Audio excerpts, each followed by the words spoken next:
This is Nationwide 90 FM, owned and operated by Nationwide News Network. We broadcast from our studios at 6 Bradley Avenue, Kingston 10, Jamaica. Transmitting on the FM 90 band. 90.3 from Peters Rock in St. Andrew and Murphy Hill in St. Anne. Serving Kingston and St. Andrew, St. Catherine, St. Anne, parts of Clarendon, St. Mary, and St. Thomas. 90.5 from Huntley in Manchester, transmitting to St. Elizabeth, Westmoreland, Manchester, Clarendon, rural St. Andrew, and parts of St. Thomas. And 90.7 from Cooper's Hill in St. Andrew and Flower Hill in St. James, serving Westmoreland, Hanover, St. James, sections of Trelawney, Kingston, St. Catherine, Clarendon, St. Mary, Portland, and St. Anne. Nationwide 90 FM also broadcasts on the World Wide Web on nationwideradiojm.com and on Flow on channel 916. Nationwide 90 FM, a revolution in media. You're listening to Nationwide 90 FM. The time is 6 o'clock. From the studios of Nationwide Radio, morning radio the right way. It's Nationwide This Morning.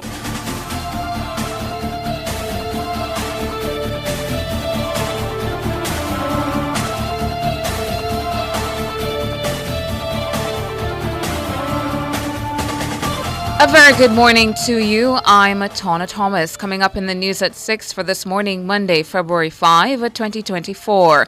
Mark Golding declares coming local government election a referendum on wholeness government.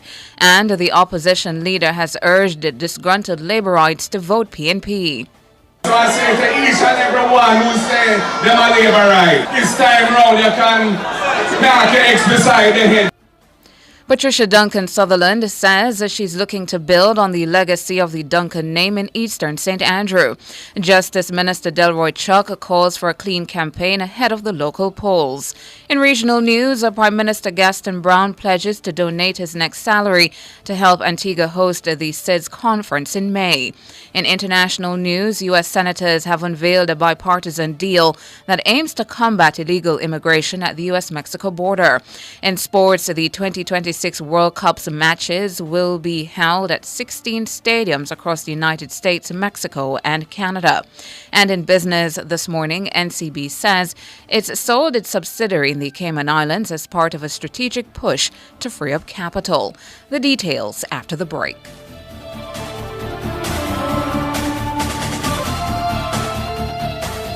Share in the experience at Fontana Pharmacy. We have a wide variety of items in store just for you. Fill your prescriptions while you shop. And senior citizens enjoy 10% off. Shop household, cosmetics, toys, and many other departments. We also offer curbside pickup and delivery. Visit our website at fontanapharmacy.com. Fontana Pharmacy, where it's all good inside. Catch the first news of the day, a comprehensive package of local, international, sports, and business news. The news at 6 on Nationwide 90 FM. Now to the details. PNP President Mark Golding has billed the February 26 local government elections as a referendum on the Andrew Holness administration. Mr. Golding made the declaration as he addressed a crowd of jubilant comrades at the Anthony Spaulding Sports Complex in his South St. Andrew constituency on Sunday. Comrades, we're focusing on February the 26th, and that is an important day. My friends on this platform have spoken to why we need to send a signal. This will be a referendum on this government. This will be an earthquake for the Labour Party government. Because when on the 26th the PNP is victorious in the local government elections, it is only a matter of time before the general has to be called and the PNP will be returned to power under the government of Mark Golding. The PNP used the meeting to present its slate of parliamentary and municipal candidates for the powerful Region 3 constituencies in Kingston and St. Andrew. The PNP president alleged there are JLP supporters who are unhappy with the stewardship of the Holness government. He urged disgruntled Labourites to vote PNP. Enough Labourites shame of them party, you know. Enough of them shame and the corruption that them see are going, you know. Enough of them wants to change too, you know. So I say to each and every one who say them a labor right, this time round you can knock your ex beside the head because you know it's the right thing to do for Jamaica this time. And we welcome the vote. And we're not going to send you out. Mark Golding, PNP president. Meanwhile, the PNP's new caretaker for Eastern St. Andrew, Patricia Duncan Sutherland, says that she's looking to build on the legacy of the Duncan name and the party's influence in the constituency. Duncan Sutherland, who is the president of the PNP's women's movement, was selected by the party's executive at a meeting last week. Robin Williams reports. Speaking with Nationwide News, Mrs. Duncan Sutherland points out that she has a solid base to build on in Eastern St. Andrew. She's the daughter of the late PNP General Secretary D.K. Duncan. The Duncan name has a lot of currency, you know. It has a lot of currency, particularly in the St. Andrew Eastern, because my sister's also done a lot of social work in the Augustown area. Donna Duncan, when she worked in the peace management initiatives and worked with them. And my father's name has very strong currency based on his own principles and how he has worked with people on the ground in Jamaica. So I'm coming in with a base on the legacy of my family, on the legacy of the People's National Party in that constituency. All persons will make mistakes, so we also have to acknowledge where errors were made and fix those. Mrs. Duncan Sutherland says already she's been engaging with the constituents in the Battleground constituency. There is no constituency that you go into that you don't have a whole heap of work to do on the ground. Because the first thing is that you have to go in there and connect with the people on the ground, and you have to really make sure that whatever plan that comes out of that constituency is a plan that is formulated with the people. It's a time in the political season when an election is called, everybody gets a lot more excited, there's a lot more engagement around politics, there's a lot more conversation, so it's a great opportunity to come in a space like this. The seat is represented in Parliament by Education Minister, the JLP's Favour Williams. In the 2016 general elections, Mrs. Williams defeated the PNP's Andre Hilton by just under 200 votes. Mrs. Williams was re-elected in the September 2020 general elections after overpowering the then PNP candidate Venisha Phillips by more than 2,000 votes. Mrs. Duncan Sutherland says she's not deterred. Well, the fact that she has been the Member of Parliament for the last 2 terms means that she's established in the constituency. However, she's a part of a government that has been establishing policies that go counter to the development of the people. So on that basis, I believe that we stand a very strong chance in the conversation with the people that would make them choose to vote for a PNP government, as we see the general swing towards the PNP government, because the people want a government who actually cares about them and in setting policies put the people at the center. In the 2020 general elections, the JLP's Pernell Charles Jr. defeated Mrs. Duncan Sutherland in southeast Clarendon by more than 900 votes. Mrs. Duncan Sutherland was also unsuccessful in her bid last year to be selected as caretaker in the PNP rural heartland of southeast St. Anne. Robianne Williams for Nationwide News. And Mrs. Duncan Sutherland says that the people in the Papine division will stay true to the PNP in the upcoming February 26 local government elections. The Papine division is expected to feature prominently in the polls following the decision by former PNP councillor Venisha Phillips to switch allegiance to the GLP. She'll now be contesting the division on a GLP ticket. When Venisha crosses the floor, she has said to the public she's no longer supporting a development that is centered with the people at the center of it. And if her crossing the floor is because she doesn't like member of the leadership of the party, then it sends a signal to say that she has forgotten why she went into politics. The crossing of the floor on the ground right now, how the people are receiving it, is in the context of betrayal, and then it makes them question whether she ever had the interests of the people at heart. If there were 1 or 2 persons who were supporting her because of their personal relationship with her, then chances are they will vote with her. But the truth of the matter is that the basis for the support of the People's National Party, the principles of putting people at the center of development.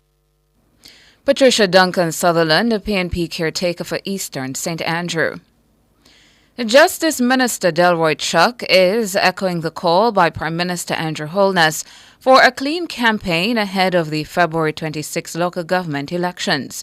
Mr. Chuck says the approach of having passionate engagements in Parliament that have not resulted in abuse or conflict should be embraced by candidates. Mr. Chuck says while the parties tussle for votes during the campaign, civility should be practiced. You can see how we disagree in Parliament. Sometimes too indisciplined. But unlike some parliaments, I dare say, we don't fight. If you watch the news, you will see in many parliaments across the world, they fight. But I beg in the start of the local government election, the Prime Minister and the leader of the opposition have admonished all candidates to play it clean. No need to be abusing your opponent. No reason to engage in any form of destructive behavior. And at the end of the day, may the best person win in each division. Delroy Chuck, Justice Minister, he was speaking on Sunday to mark the official start of the Ministry of Justice's Restorative Justice Week. The week will be observed under the theme Transformation, Peace and Harmony through Restorative Justice. Government Senator Abka Fitz-Henley says the Holness administration has been working to fix Jamaica's public healthcare system after decades of neglect and insufficient investment under previous PNP governments. Senator Fitz-Henley was making his contribution to the State of the Nation debate in the Upper House on Friday. These problems did not pop up overnight, but the administration has been working assiduously and making gains on the way to fixing the issues. And Dr. Christopher Tufton and his team will get them fixed. Fact of the matter is that the system has suffered from decades of neglect, including the 18 years when the People's National Party had charge of government. Fact of the matter is lack of equipment and investment in the medical care system over many decades have cost lives because bad policies of the yesteryears, in particular the 1990s, did not allow us to make that investment. But the fact is this government has managed the economy so carefully and so well that this is no longer so. In a recent travel advisory from the United States, it warns its citizens to reconsider travel to Jamaica due to crime and medical services. The advisory warns about inadequate standards for emergency services and hospital care on the island. It warns that public hospitals are under-resourced and cannot always provide high-level or specialized care. Senator Fitz-Henley says that the concern about the current state of the healthcare system is reasonable, but he adds that the government is committed to fixing the issues that have plagued the system. That's why the administration has moved to launch a compassionate care program in hospitals island-wide. This program is geared towards enhancing the psychological wellness of patients and, importantly, will reduce waiting time. Dr. Chris Tufton and his team are working, and we will get the issues affecting the medical care system fixed. Dr. Chris Tufton and his team have invested over $14 billion in upgrading Western Jamaica's premier medical institution, the Cornwall Regional Hospital, which had suffered from 2 decades of neglect under the PNP administration. Chris Tufton and his team have invested over $6 billion in doing expansion work. A number of facilities, including the Spanish Town Hospital and the University Hospital of the West Indies.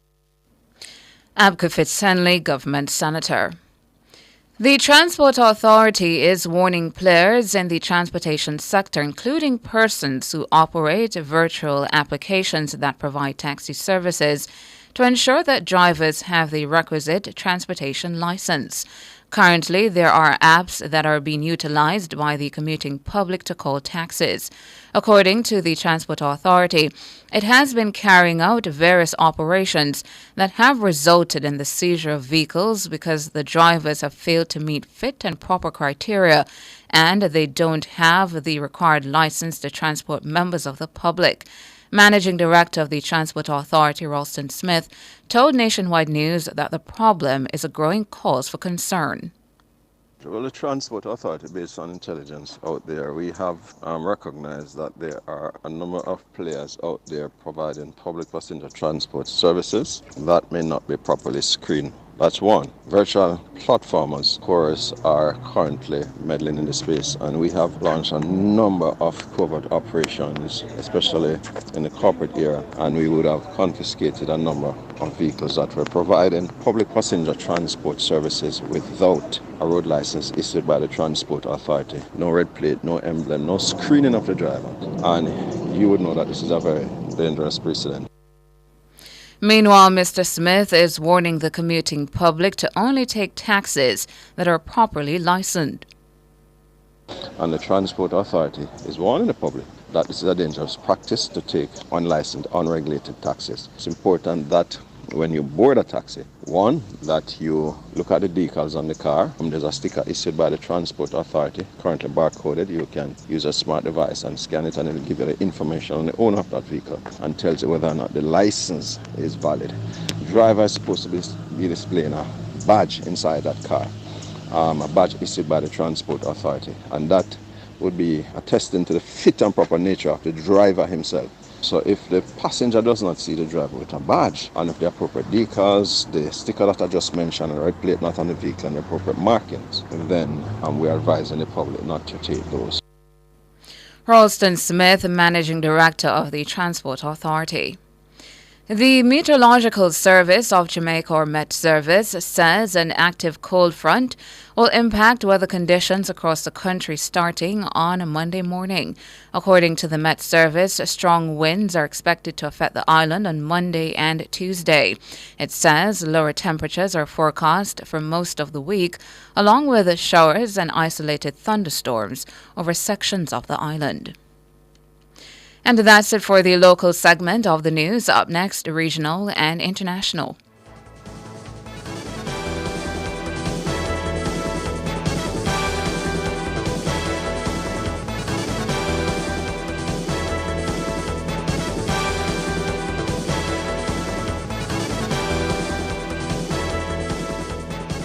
Get connected to a deal you'll love this Valentine's with Flow. Sign up for Flow Yard and Road for the extra special price of only $3,999 plus GCT and get a free Samsung phone. Make a love connection and show how much you care. Visit discoverflow.co or Flow Store today. Conditions apply.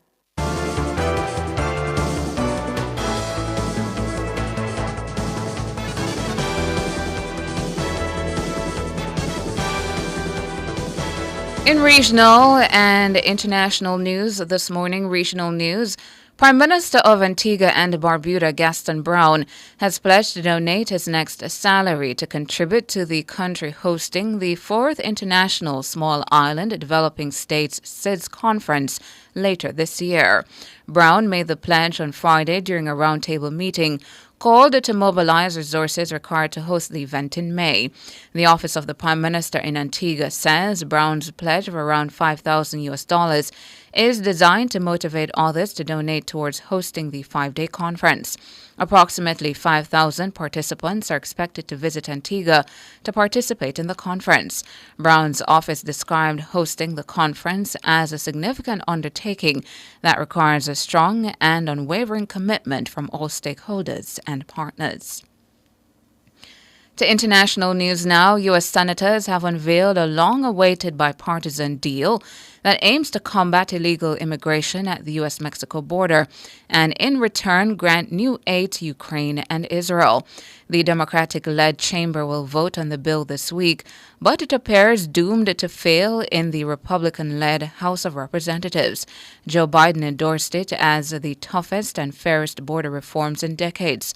Over 6.3 million migrants have entered the U.S. illegally under his watch.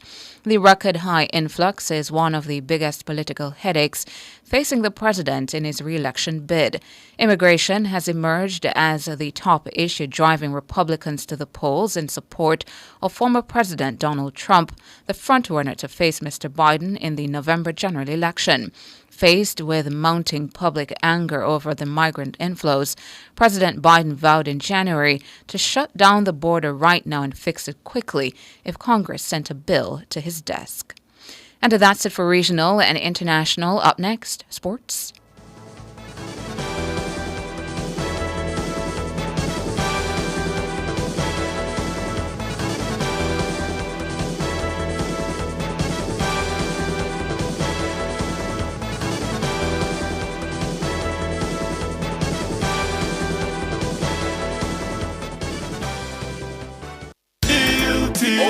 farm outlast. Guilty. With top performance. Guilty. Jackama.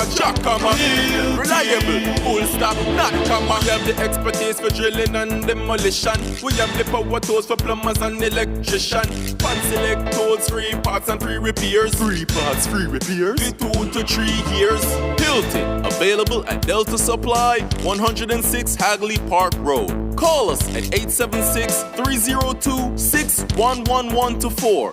Delta Supply, we service what we sell. For all your electrical needs, visit ABC Electrical Sales. They stock a wide variety of electrical supplies including plugs, switches, panel boards and conduits, plus energy-saving fixtures. ABC Electrical Sales stocks brands like GE, Siemens, Phillips, Cutler Hammer, and Allen Bradley. They also offer free island-wide delivery just to suit your needs. Visit them at Shop 8, Hagley Park Plaza, Kingston 10, or call 876-754-3714-5 or 876-754-3825-8. ABC Electrical Sales, for a better choice in the electrical business.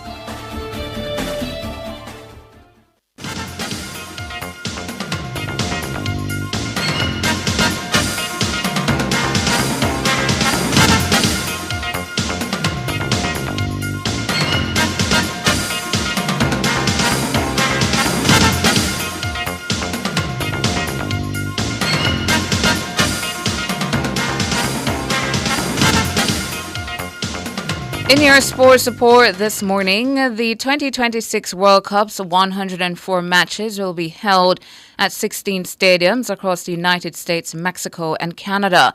Mexico will kick off the tournament on June 11, 2026, with the first game of the World Cup being held in Mexico City.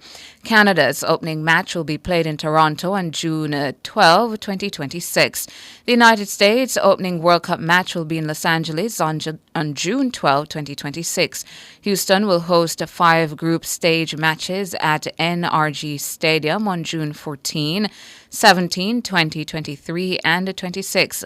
Houston will also host a round of 32 match on June 29 and a round of 10 match on July 4. Miami will host the bronze medal final. The highly anticipated World Cup final on July 19, 2026 will be hosted at the MetLife Stadium in the U.S. In a highly anticipated English Premier League fixture, Brentford prepares to welcome Manchester City to the GTEC Community Stadium Monday afternoon at 3. This match promises a spectacle of footballing prowess in the heart of West London.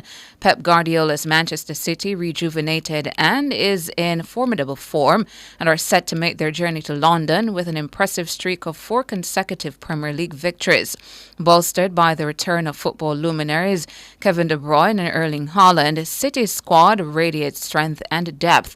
Their recent performances hint at an unwavering quest for glory, underscoring why they're a force to be reckoned with in the English top flight.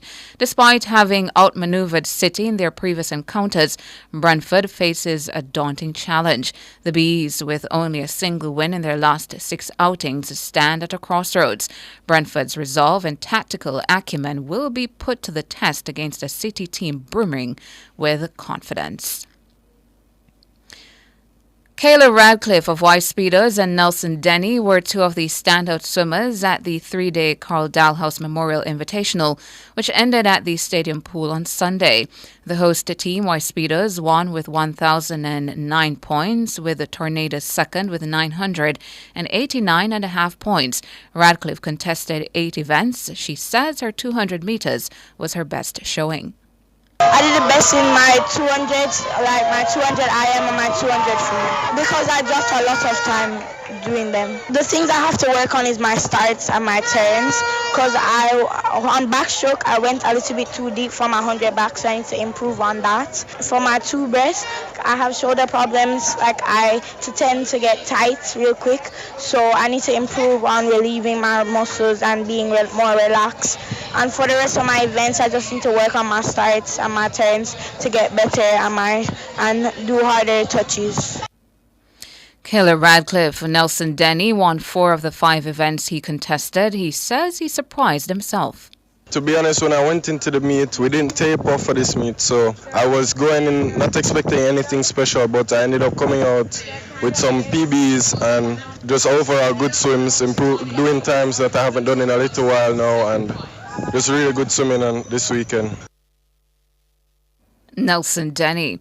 Olympic sprint relay silver medalist Sashali Forbes won the women's 60 meters final at the World Athletics Indoor Silver Tour in Germany on Sunday. Forbes won in 7.11 seconds, with countrywoman Christina Williams coming in fifth in 7.30 seconds. Over in France, Damien Thomas won the men's 60 meters hurdles in 7.61 seconds on Saturday. Finally, in sports, director of the Thoroughbred Horsemen's Foundation, Shea Subrati, anticipates that tonight's fundraiser at the Jamaica Officers Club at Up Park Camp will be well supported, following jockey Sean Bridgemohan's win in the George Hasang Trophy at Caymanas Park on Saturday. So I hope that it will generate more crowd to the event and it will be a success. No, it will make it even better. Expect camaraderie between horsemen, among horsemen, and an enjoyable night. Now, part of the funds raised will be used to pay for equipment donated to the foundation from the USA. Bridgemohan and Hasang will be guest speakers at the event.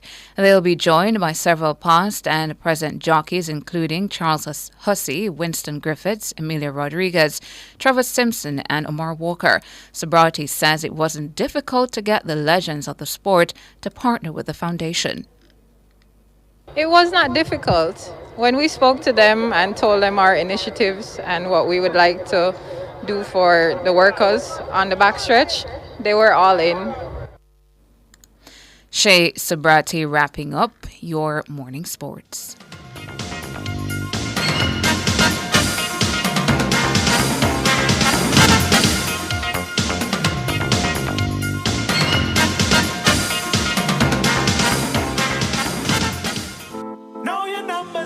Control of your life.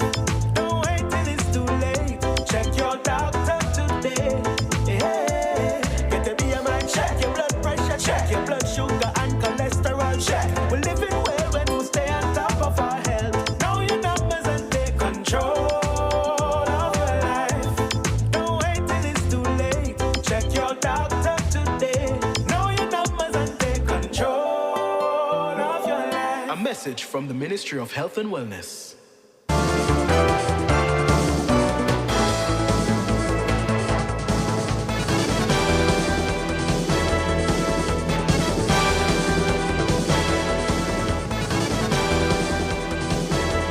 In business this morning, National Commercial Bank NCB says it has sold its subsidiary in the Cayman Islands as part of a strategic push to free up capital to improve its earnings.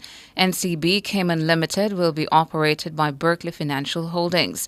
Based in the United Kingdom, Berkeley Financial Holdings Limited is a financial services group which, according to NCB, is known for its innovative approach in providing comprehensive banking and investment solutions to its global clientele. The bank, however, was careful to point out that NCB is not leaving the Cayman Islands and will maintain a presence in the territory through NCB Capital Markets Cayman Limited, an investment banking, wealth, and asset management subsidiary. NCB Financial Group's interim CEO, Robert Almeida, told Nationwide News that the transaction will have an overall positive impact on customer experience.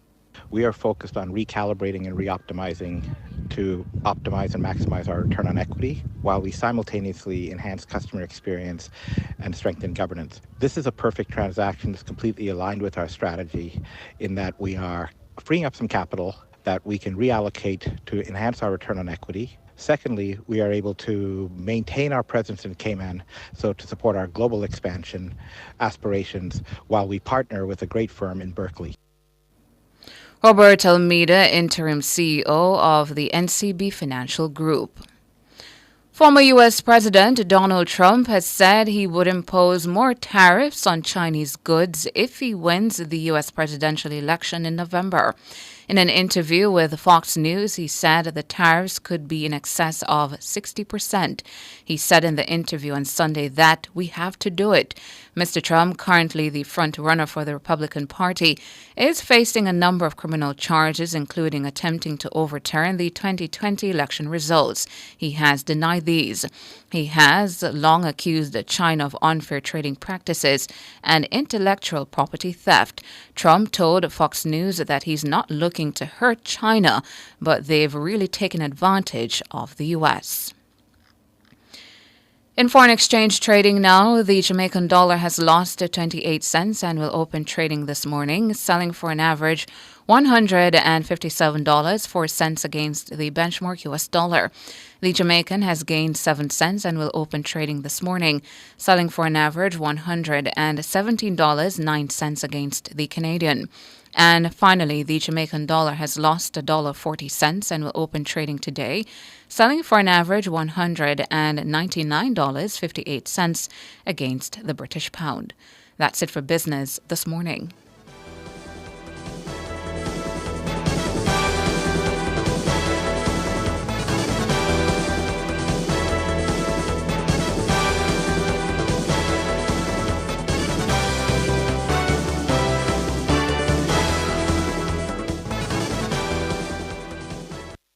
It's This Morning on Nationwide 90 FM. The time is 6:30.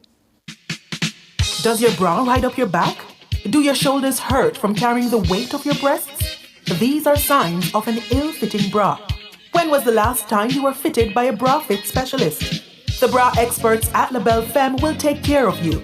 Drop into the store at 53 Lady Musgrave Road, Tuesdays to Saturdays from 10 to 5, and you will see the difference. Or call 876-622-6091.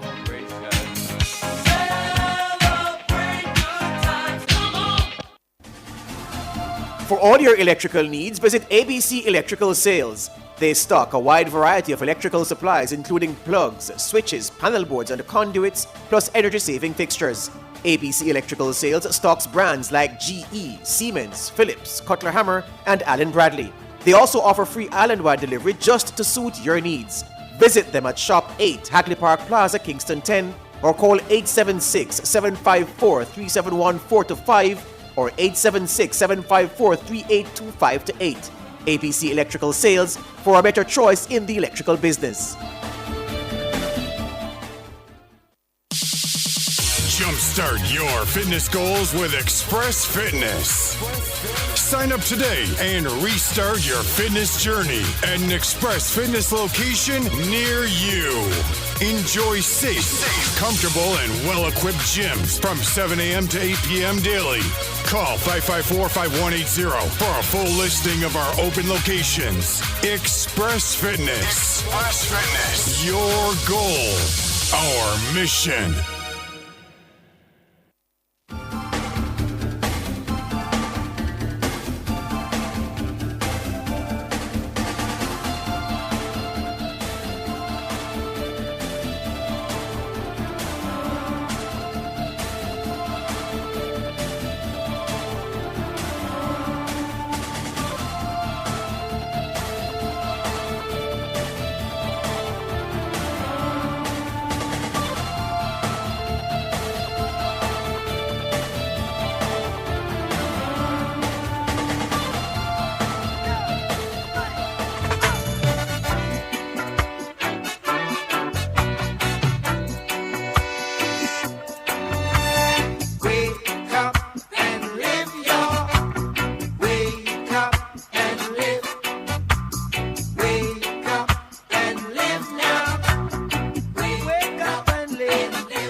got to be done, so let's do it a little by little.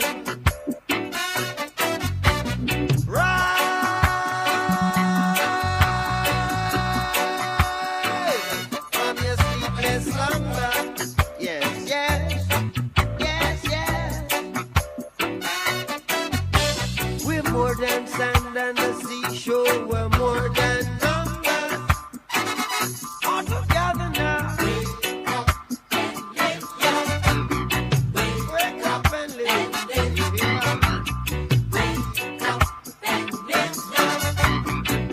Wake up and live now. You see one cocoa full of basket. Already you see live big today. Tomorrow you're buried in a casket.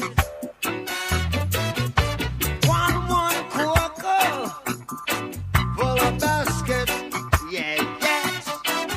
Already you see live big today. Tomorrow you're buried in a casket. Walk together now. Wake up and live. Wake up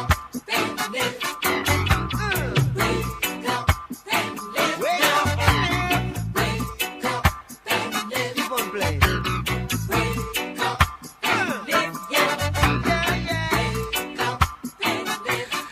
Good morning. Good morning to you. Thank you so much for joining us here on Nationwide this morning. It's the 5th day of February 2024. We're very happy to have you. You're tuned in to Nationwide this morning, the big show on this station. I'm Ricardo Brooks. I'm Tana Thomas. Good morning How are to you? you. I'm good. Great. It's nice weather. I like it. Yes. There's Yeah. a cold front. There's a cold front, right? Yes. Yes.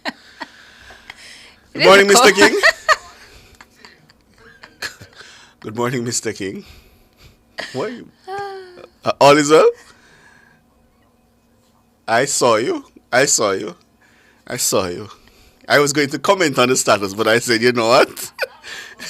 Let me not. You know, that's fine. That's fine. Good morning to our friends on YouTube. We're streaming live this morning on Nationwide 90 FM Live. So you have to search for that channel, Nationwide 90 FM Live. The main page is temporarily down. Should be back up soon. So you can search for Nationwide 90 FM Live if you want to join us on YouTube. Good morning to you if you're out there in Radio Land, and hello to you if you're joining us on the app. Do you still watch music award shows? Not really. Not really. Yeah. Yeah. King. I look at the posts afterwards to see who won the reggae, and then I move on. So I was exposed to a song because of the Grammys last night that I'd never heard before.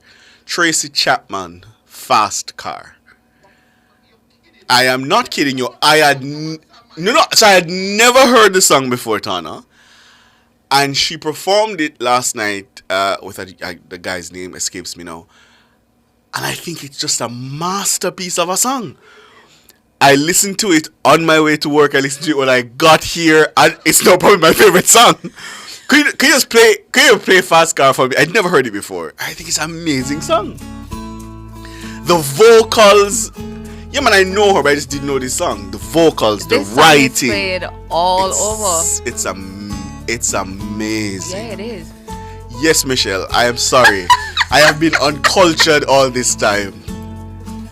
It's a beautiful song. It is. I want a ticket to anywhere. And it's a writing for me that the lyrics, it's Maybe amazing. together we can get somewhere. Any place is better. Starting from zero, got nothing to lose. Maybe we'll make something. Me, myself, I got nothing to prove. I'm admitting it. I did not. I did not.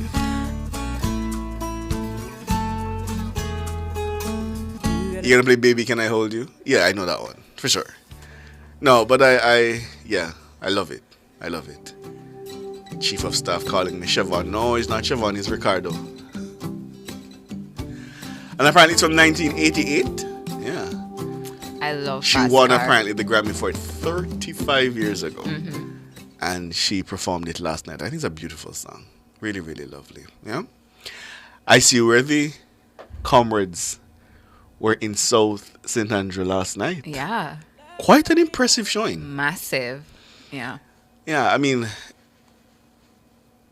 the Liberites aren't happy. I see them saying, oh, it's a stronghold, so it's to be expected that that crowd would turn out. But be that as it may, I think visually, and just for the optics of it, the political optics, it was a good showing. For the comrades. It looked good. Yeah. Looked good. Yeah. Maki G was in his stride. Quite energized. Yes. Yeah. Let's see, on my mind this morning, no serious person in Jamaica would disagree, I think, Tana, that the country needs a political umpire. Yeah? Someone to call the balls and strikes, cry foul, and police politically problematic conduct. Jamaica needs a political ombudsman. Our politicians, by their propensity for misconduct at the height of a campaign, have seen to that need. They've ensured, that there's that need. So the question is whether that office should be a paper tiger, all bark and no bite. And from as far back as I can recall, the construct we have paraded as the political ombudsman has been a crying shame, frankly. Has been, for all intents and purposes, an ineffective relic which is governed by an interim act and very recently even blatantly ignored by those who the office had ruled against. And over the years, the MP for Southwest St. Catherine, Everald Warmington, has been a virtual one-man army campaigning for the abolishing of the office, certainly in its current iteration. And at the expiration of the term of Donna Parchment Brown, the government declined to make a new appointment. And the Justice Minister at different times mooted the idea of subsuming the office of the Ombudsman under the Electoral Commission of Jamaica. He says he was acting in accordance with a recommendation of a parliamentary committee. And at the time, he faced no discernible pushback from the parliamentary opposition. But there were serious questions from civil society about the proposal, and I think those questions went largely unanswered. That tortured history of the office came to a head in the House last week when the Justice Minister met up on strong opposition, not only from Mark Golding's PMP, but also from the government benches. Yeah? Carl Semudo, who in a rare show of defiance from the backbenches challenged the minister. And if we put aside the PMP's flip-flopping on the issue, I think it's clear that Minister Chuck ought to abandon the proposed course of action and return to the drawing board on this. I think Mark Golding is right. It's far too important a decision to be rushed through the House in one sitting, and I understand he intended to take it through all its stages at that sitting. The fear that subsuming the Ombudsman under the Electoral Commission risks exposing the body to the ravages of our country's ugly partisanship is well-founded, I think. And while I have the greatest sympathy for the view that the Electoral Commission has been a sterling success of independent Jamaica, and it is true that institutions do not build up capital and goodwill as this commission has simply to store it away and never to use it, I think it's equally true that we operate now in an age of political and civic irreverence, where assumptions we once held about the sacrosanct nature of certain institutions, I don't think they hold anymore. It can't be taken as a given. Indeed, in this brave new world where the rabid partisans see power as their only end, the national good be damned, we should be slow, I think, to make the Electoral Commission a potential lightning rod in that struggle. And I think we have seen enough evidence with the Integrity Commission of where such an outcome would lead us. I don't think we should want to experiment with the Electoral Commission in that way. Being called upon to rule one way or another on alleged political misconduct would place the commissioners in the belly of the beast that is our tribal and partisan politics. They would be accused of favoring one party over another, and I don't think it's a stain that would be easy to wipe away. our political system and the democracy, I think, would be poorer in a situation where the commission could be stained by the ugliness of what sometimes is just petty partisan politics. I don't think any Jamaican would win if the commission comes under accusations of being either PMP or JLP. The democracy itself would lose. So I think the proposal in its current form runs the risk of badly undermining the unblemished authority of the commission.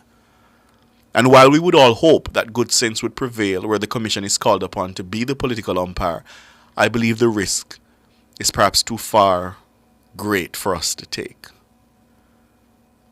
So I think it's wise, it would be wise for Minister Chuck to heed what he heard in the House and abandon this course. And that's not to say we would be left without an ombudsman, In fact, it's not clear to me why the act was not simply amended to grant actual cognizable powers of enforcement to the political ombudsman. It seems to me that would have been the most prudent and easy course of action. And if it is the long-term cost of maintaining the office, that's the principal concern, then I don't think there's anything stopping us from crafting the arrangement in such a way that a political ombudsman with the necessary powers is specifically appointed whenever an election is called and allowed to continue in office for the duration of the campaign and for sufficient time thereafter to report on the campaign to a newly constituted parliament, as the case may be. Such an approach would ensure the office is fit for purpose and address the very real concern that taxpayers have been maintaining an office that has not always proven itself worthy of its budget. So at this rate, the February 26 local government election seems almost sure to be run without an ombudsman. Such an occurrence should be the exception and not the rule. It must be remedied swiftly. The Justice Minister must ensure that once the dust settles on these municipal elections, the country begins serious and detailed consultations on the office and what it should be. But I think the proposal to fuse the office with the ECJ is not the best the Parliament can do. And the government should ensure it gets this right. I think getting it right means we get an ombudsman with the necessary powers of enforcement, but without dragging the Electoral Commission into the partisan fray.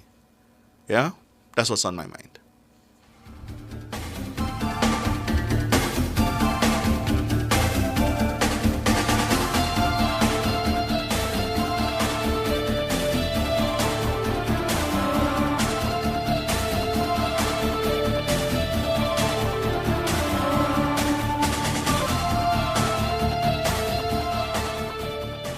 It's This Morning on Nationwide 90 FM. The time is... It's 6:47. Have you ever been to a store and felt right at home? The minute you entered, you knew that's where you were meant to be.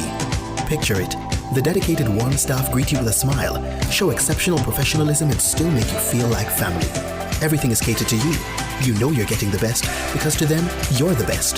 That's the New Walters Pharmacy, 18 High Street, Black River. Call 965-2264 or 476-3939. The New Walters Pharmacy. Pharmacy, everything exceptional.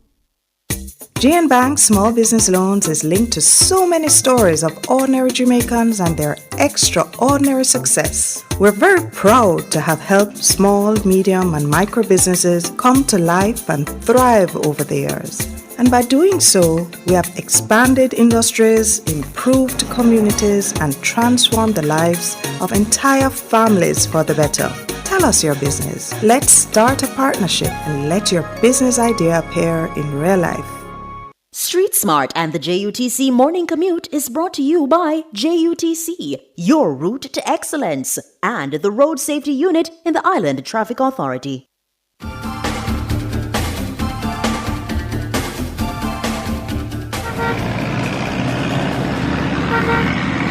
It's time now to head to the streets to hear from Ludlow McLean. He has Street Smarts. Good morning, Ludlow. Morning, Ricardo. Morning, Tona. Hey to you, Ludlow. All right, the listeners of the motoring public, we are experiencing overcast conditions. It's looking dark and gloomy conditions, but already over in the St. Catherine, Portmore area, you're going to find it quite busy. Those of you coming out of the Elsha area, 2 East, and all the greater Portmore communities.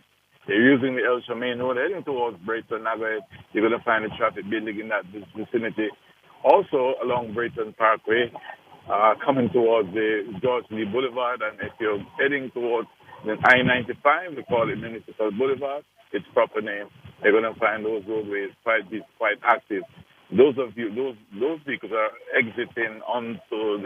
making the exit onto the Mandela Highway. And I remember Grange Lane also has traffic, Dyke Road, and all of these roads are quite busy, quite active indeed. Going out onto the Mandela, the westbound side heading to Spanish Town, no, not a problem, free flowing. The eastbound has no traffic, but it's moving. So if you're coming from the St. Catherine area, the Spanish Town area, they're using the bypass, they're using the Jose Mata roundabout to get onto the Mandela. It's a steady flow all the way into Kingston on the Mandela Highway. But, as I said, the traffic is pretty dynamic at this time. So, in a few minutes from now, you'll find it much more heavy as the morning progresses. So, until 7:15, I'm going to say it's back to you in the studio. Thanks, Ludlow. Ludlow McLean there with Street Smarts. Up next, Tawna has the word of the day. Street Smart and the JUTC Morning Commute was brought to you by JUTC, your route to excellence, and the Road Safety Unit and the Island Traffic Authority.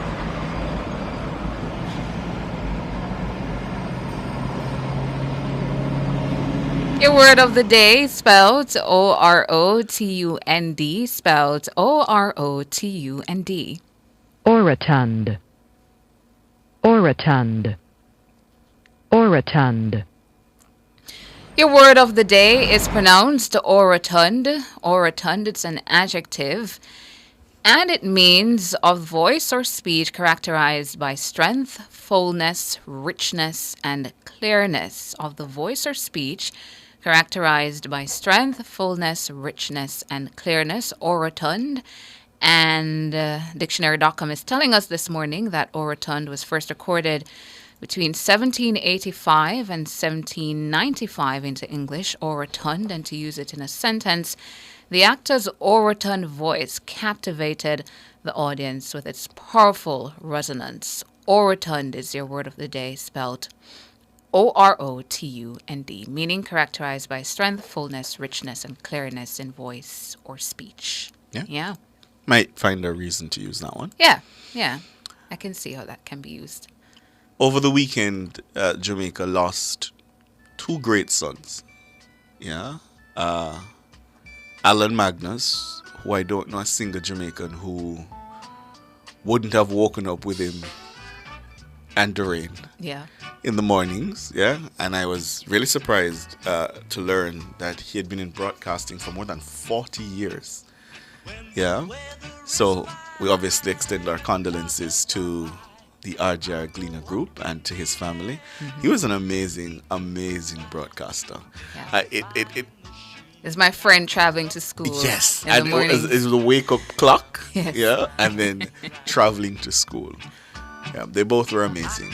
A standard, I think, for me in my mind as to what radio should be like. Mm-hmm. Yeah, and then the former president of the Court of Appeal, Dennis Morrison, also passed, and from my friends in the legal fraternity tell me he was just a giant, brilliant man.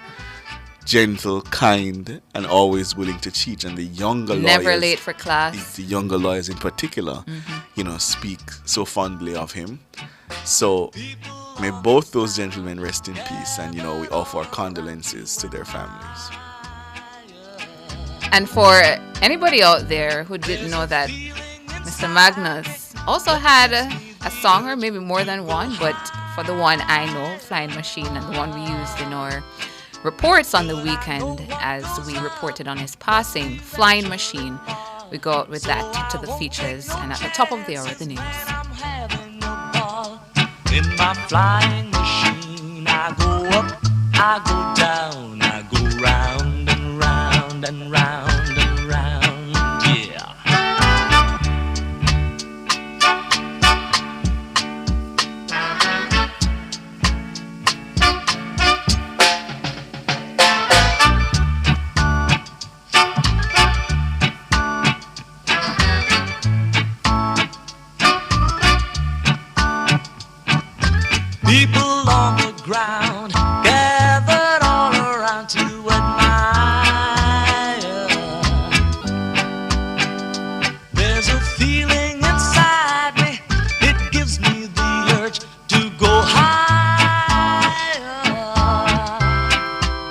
Living Well is brought to you by the New Walters Pharmacy, Black River, St. Elizabeth. Everything exceptional.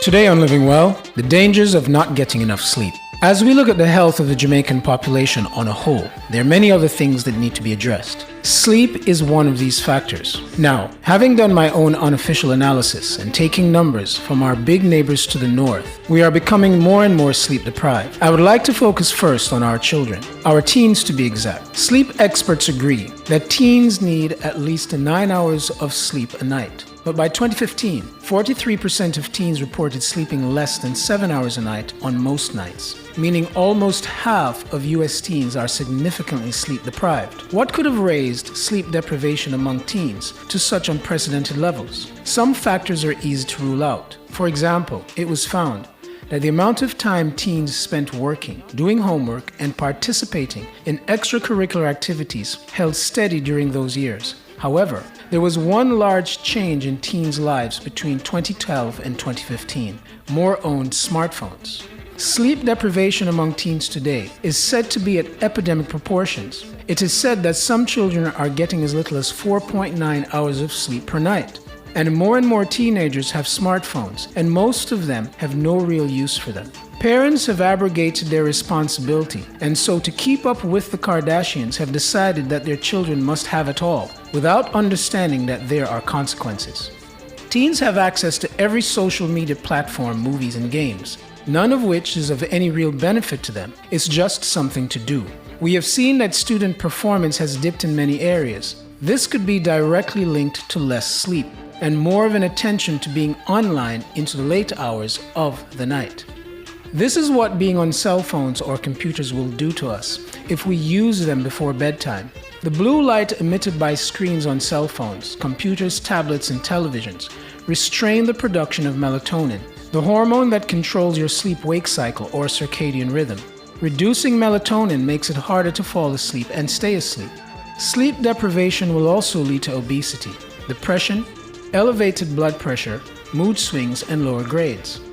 So when a teenager is playing a violent video game regularly in his bedroom, his brain starts to see the room as an entertainment zone rather than a quiet sleep environment. Not to mention that the brain cannot calm down from that type of stimulation. Studies have found that losing just 1 hour of sleep can negatively affect school performance by impeding memory and making it more difficult for children to solve math problems. Teens and children have access to too many tools, so they do not have dark silence anymore, but rather more light all the time. Parents, if your children must have a phone, buy one that does not have internet access. You're not helping your child because you think they need to have all the goods on their phones. Most importantly, you must set the rules when it comes to the phone use either way. If you do not know what your child is doing on their phones, and if you are not in the position to control and monitor use, then they should not have one. That's Living Well for today. Tune in next time for Why Hasn't Anyone Looked at the Lead Connection?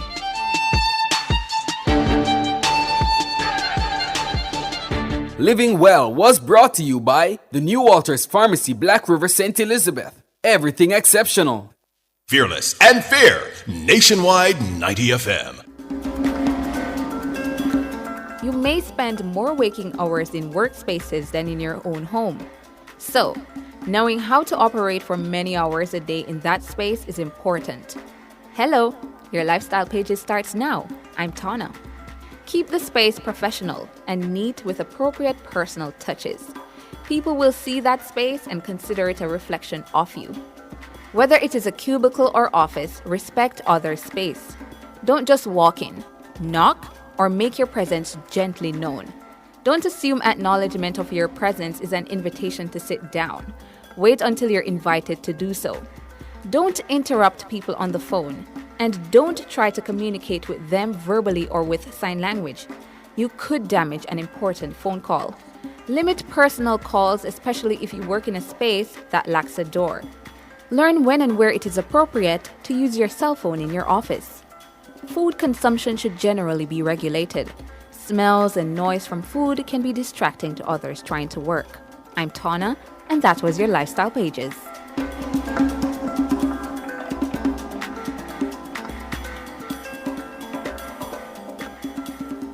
Nationwide 90 FM, continuing the tradition of fair, fearless, and factual reporting. From Negril Point to Morant Bay, a little kindness can go a far way. The time by the Jamaica Information Service is... It's news time, 7 o'clock. If you need to build it, plumb it, weld it, pave it, or power it, National Supply has it. Get the best brands for the job at Jamaica's Industrial Hardware Superstore, Kingston Normal Bay. The temperature by National Supply is... It's 27 degrees Celsius here in Kingston, 26 out west in Montego Bay. The most credible news in the morning. The news at 7 on Nationwide 90 FM. A very good morning to you. I'm Ricardo Brooks. Coming up in the news at 7 for this morning, Monday, February 5, 2024. Mark Golding declares coming local government election a referendum on wholeness government, and the opposition leaders urge disgruntled Labourites to vote PMP. So I say to each and every one who say them a Labourite, this time round you can knock your ex beside the head. Patricia Duncan Sutherland says she's looking to build on the legacy of the Duncan name in Eastern St. Andrew. The Justice Minister Delroy Chuck calls for a clean campaign ahead of the local polls. In international news, U.S. senators have unveiled a bipartisan deal that aims to combat illegal immigration at the U.S.-Mexico border. The details after the break.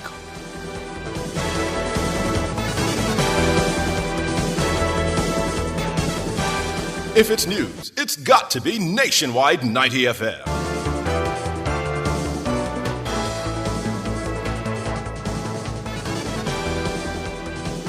And now to the details. PMP President Mark Golding has billed the February 26 local government elections as a referendum on the Andrew Holness administration. Mr. Golding made the declaration as he addressed a crowd of jubilant comrades at the Anthony Spalding Sports Complex in his South St. Andrew constituency on Sunday. Comrades, we're focusing on February the 26th, and that is an important day. My friends on this platform have spoken to why we need to send a signal. This will be a referendum on this government. This will be an earthquake for the Labour Party government. Because when on the 26th the PNP is victorious in the local government elections, it is only a matter of time before the general has to be called and the PNP will be returned to power under the government of Mark Golding. The PMP used the meeting to present its slate of parliamentary and municipal candidates for the powerful Region 3 constituencies in Kingston and St. Andrew. The PMP president alleged there are JLP supporters who are unhappy with the stewardship of the Holness government. He urged the disgruntled Labourites to vote PMP. Enough Labourites shame of them party, you know. Enough of them shame of the corruption that them see are going, you know. Enough of them wants to change too, you know. So I say to each and every one who say them a Labourite, this time round you can knock your ex beside the head because you know it's the right thing to do for Jamaica this time. And we welcome the vote. And we're not going to send you out. Mark Golding, the PMP president. Meanwhile, the PMP's new caretaker for Eastern St. Andrew, Patricia Duncan Sutherland, says she's looking to build on the legacy of the Duncan name and the party's influence in the constituency. Duncan Sutherland, who's the president of the PMP's women's movement, was selected by the party's executive at a meeting last week. Robian Williams reports. Speaking with Nationwide News, Mrs. Duncan Sutherland points out that she has a solid base to build on in Eastern St. Andrew. She's the daughter of the late PNP General Secretary D.K. Duncan. The Duncan name have a lot of currency, you know. It has a lot of currency, particularly in the St. Andrew Eastern, because my sister has also done a lot of social work in the Augustown area. Donna Duncan, when she worked in the peace management initiatives and worked with them. And my father's name has very strong currency based on his own principles and how he has worked with people on the ground in Jamaica. So I'm coming in with a base on the legacy of my family, on the legacy of the People's National Party in that constituency. All persons will make mistakes, so we also have to acknowledge where errors were made and fix those. Mrs. Duncan Sutherland says already she's been engaging with the constituents in the Battleground constituency. There is no constituency that you go into that you don't have a whole heap of work to do on the ground. Because the first thing is that you have to go in there and connect with the people on the ground, and you have to really make sure that whatever plan that comes out of that constituency is a plan that is formulated with the people. It's a time in the political season when an election is called, everybody gets a lot more excited, there's a lot more engagement around politics. There's a lot more conversation, so it's a great opportunity to come in a space like this. The seat is represented in Parliament by Education Minister, the JLP's Favour Williams. In the 2016 general elections, Mrs. Williams defeated the PNP's Andre Hilton by just under 200 votes.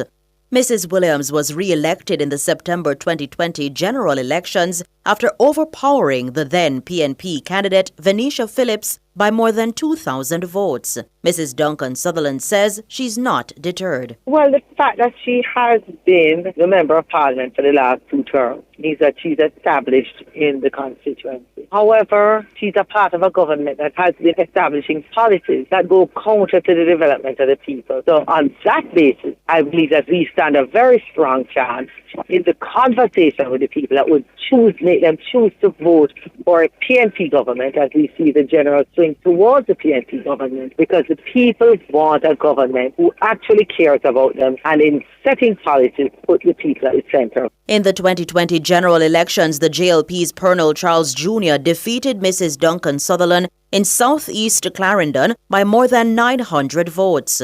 Mrs. Duncan Sutherland was also unsuccessful in her bid last year to be selected as caretaker in the PNP rural heartland of southeast St. Anne. Robianne Williams for Nationwide News. And Mrs. Duncan Sutherland says the people in the Pepin division will stay true to the PNP in the upcoming February 26 local government elections. The Pepin division is expected to feature prominently in the polls following the decision by former PNP councillor Venisha Phillips to switch allegiance to the JLP. She will contest the division on a JLP ticket. When Venisha crosses the floor, she has said to the public she's no longer supporting a development that is centred with the people at the centre of it. And if her crossing the floor is because she doesn't like member of the leadership of the party, then it sends a signal to say that she has forgotten why she went into politics. The crossing of the floor on the ground right now, how the people are receiving it, is in the context of betrayal, and then it makes them question whether she ever had the interests of the people at heart. If there were 1 or 2 persons who were supporting her because of their personal relationship with her, then chances are they will vote with her. But the truth of the matter is that the basis for the support of the People's National Party, the principles of putting people at the centre of development. Patricia Duncan Sutherland, PNP caretaker for Eastern St. Andrew. Justice Minister Delroy Chuck is echoing the call by Prime Minister Andrew Holness for a clean campaign ahead of the February 26 local government elections. Mr. Chuck says the approach of having passionate engagements in Parliament that have not resulted in abuse or conflict should be embraced by candidates. Chuck says while the parties tussle for votes during the campaign, civility should be practiced. You can see how we disagree in Parliament. Sometimes two in disagreement. But unlike some parliaments, I dare say, we don't fight. If you watch the news, you will see in many parliaments across the world, they fight. But I beg in the stance of the local government election, the Prime Minister and the leader of the opposition have admonished all candidates to play clean. No need to be abusing your opponent. No reason to engage in any form of destructive behavior. And at the end of the day, may the best person win in each division. Delroy Chuck, the Justice Minister. He was speaking on Sunday to mark the official start of the Ministry of Justice's Restorative Justice Week. The week will be observed under the theme Transformation, Peace and Harmony through Restorative Justice. Government Senator Apka Fitz-Henley says the Holness administration has been working to fix Jamaica's public healthcare system after decades of neglect and insufficient investment under previous PNP governments. Senator Fitz-Henley was making his contribution to the State of the Nation debate in the Upper House on Friday. These problems did not pop up overnight. where the administration has been working assiduously and making gains on the way to fixing the issues. And Dr. Christopher Tufton and his team will get them fixed. Fact of the matter is that the system has suffered from decades of neglect, including the 18 years when the People's National Party had charge of government. Fact of the matter is lack of equipment and investment in the medical care system over many decades have cost lives because bad policies of the yesteryears, in particular the 1990s, did not allow us to make that investment. But the fact is this government has managed the economy so carefully and so well that this is no longer so. The senator was responding to criticism from the opposition benches in the Senate about the state of healthcare in the country. Senator Fitzhenley says while the concerns are reasonable, the Holness administration is committed to fixing the issues that have plagued the sector. That's why the administration has moved to launch a compassionate care program in hospitals island-wide. This program is geared towards enhancing the psychological wellness of patients and, importantly, will reduce waiting time. Dr. Chris Tufton and his team are working, and we will get the issues affecting the medical care system fixed. Dr. Chris Tufton and his team have invested over $14 billion in upgrading Western Jamaica's premier medical institution, the Cornwall Regional Hospital, which had suffered from 2 decades of neglect under the PNP administration. Chris Tufton and his team have invested over $6 billion in doing expansion work. The number of facilities, including the Spanish Town Hospital and the University Hospital of the West Indies. Apka Fitzhenley Government Senator. The Transport Authority is warning players in the transportation sector, including persons who operate virtual applications that provide taxi services, to ensure that drivers have the requisite transportation license. Currently, there are apps that are being utilized by the commuting public to call taxis. According to the authority, it has been carrying out various operations that have resulted in the seizure of vehicles because the drivers have failed to meet fit and proper criteria and they don't have the required license to transport members of the public.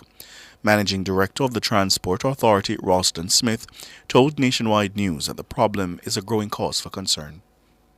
Well, the Transport Authority, based on intelligence out there, we have recognized that there are a number of players out there providing public passenger transport services that may not be properly screened. That's one. Virtual platformers, of course, are currently meddling in the space, and we have launched a number of covert operations, especially in the corporate area, and we would have confiscated a number of vehicles that were providing public passenger transport services without a road license issued by the Transport Authority. No red plate, no emblem, no screening of the driver. And you would know that this is a very dangerous precedent. Meanwhile, Mr. Smith is warning the commuting public to only take taxis that are properly licensed. And the Transport Authority is warning the public that this is a dangerous practice to take unlicensed, unregulated taxis. It's important that when you board a taxi, one, that you look at the decals on the car. There's a sticker issued by the Transport Authority, currently barcoded. You can use a smart device and scan it, and it will give you the information on the owner of that vehicle and tells you whether or not the license is valid. The driver is supposed to be displaying a badge inside that car, a badge issued by the Transport Authority, and that would be attesting to the fit and proper nature of the driver himself. So if the passenger does not see the driver with a badge, and if the appropriate decals, the sticker that I just mentioned, and the red plate not on the vehicle, and the appropriate markings, then we are advising the public not to take those. Ralston Smith, Managing Director of the Transport Authority. The Meteorological Service of Jamaica says an active cold front will impact weather conditions across the country starting this morning. According to the Met Service, strong winds are expected to affect the island today and tomorrow. It says lower temperatures are forecast for most of the week, along with showers and isolated thunderstorms over sections of the island.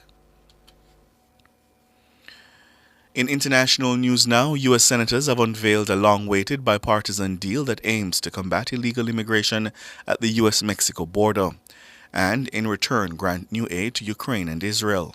The Democratic-led chamber will vote on the bill this week, but it appears doomed to fail in the Republican-led House of Representatives. Joe Biden endorsed it as the toughest and fairest border reforms in decades. Over 6.3 million migrants have entered the U.S. illegally under President Biden's watch. The record high influx is one of the biggest political headaches facing the president in his re-election bid. Immigration has emerged as a top issue driving Republicans to the polls in support of former President Donald Trump, the frontrunner to face Mr. Biden in the November general election. Faced with mounting public anger over the migrant inflows, President Biden vowed in January to shut down the border right now and fix it quickly if Congress sent a bill to his desk. That's the news at 7 this morning. I'm Ricardo Brooks.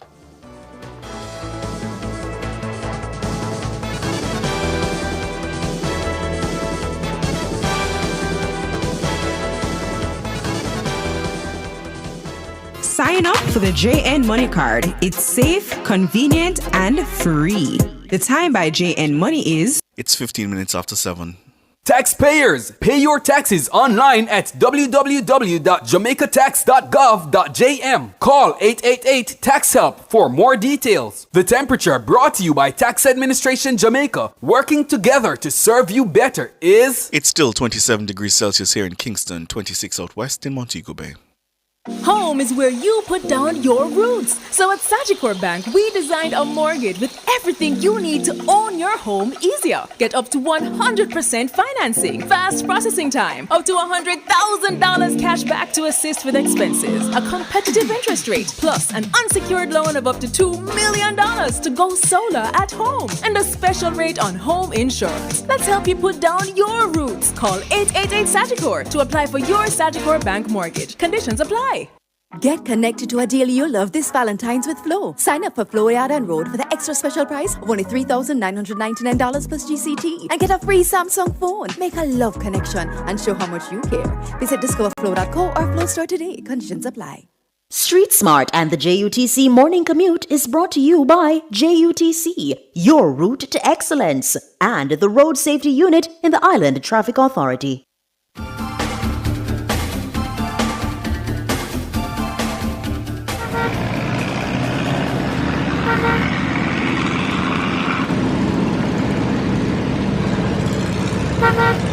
It's time now for our second update from the streets. Ludlow McLean is the man with Street Smarts. Good morning, Ludlow. Good morning, Ricardo, and the listeners of Motoring Public. And our visitors, welcome to Jamaica. Well, I did say we're experiencing bleak conditions, but guess what? It's raining depending on where you are, because around Reddy's Road, it was just a slight drizzle, but now going around Barbican, you have, and Constantine Road, there's heavy rainfall, and as a matter of fact, heavy traffic along Manningside Road going down. Constant Spring Road, it's the same thing. Along Shortwood Road, going further down to connect with Grantston and then on to Constant Spring Road. Barbican Road, really, really imposing, really challenging. But what amazes me is the level of nonchalance with some of our motorists. The roads are wet and people are using, we have the road users and everybody can't drive, so you have the pedestrian. But the speed in which they're traveling and the water, remember, you're going to splash the pedestrian, and you have to adjust. You can't speed the same way because you don't know what the road surface is like when the water, is there, and you can develop a skid. So you have to make that adjustment, motorists. And this is what happens. People just drive with this nonchalant, arrogant, or ignorant behavior. So I don't know what it is, but it is what it is. So the traffic along Barbican Road was heavy, going through Hope Road, heavy in patches, but going up to Ligony, you have that heavy presence of traffic. And coming from the Papin area, plenty of traffic there. Mona Road, Wellington Drive, onto Monroe Road, there's heavy vehicular traffic. And some areas also in the Golden Triangle, the Hopefield Avenue, Donhead area has some traffic, but it's moving in that particular space, and so it's not really challenging, but there's lots of traffic in the various intersections and all of that. And Harvard Street, already, it's really bumper to bumper in Harvard Street. So if you're coming from South Oden Avenue into Harvard Street Square, going down Constant Spring Road, and further down Harvard Street Road, lots of traffic. And in all of the spaces, so far, the traffic is really heavy. So there you go. Our second report for the morning on the wet condition. Remember, drive safe, and at Street Smart, your safety is all concerned. Ricardo, take it away. Thanks, Ludlow. Ludlow McLean there with Street Smarts. Up next on the front page, we hear from third parties. Are they fielding candidates in the local government elections?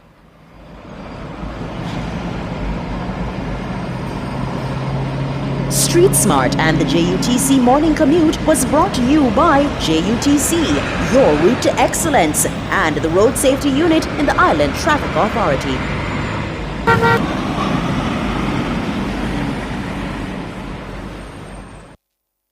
Front Page is brought to you today by ABC Electrical Sales, for a better choice in the electrical business.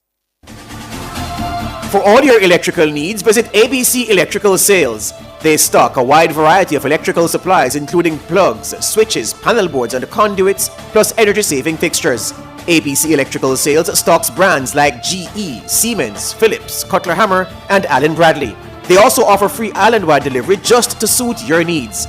Visit them at Shop 8, Hagley Park Plaza, Kingston 10, or call 876-754-3714-5 or 876-754-3825-8. ABC Electrical Sales, for a better choice in the electrical business.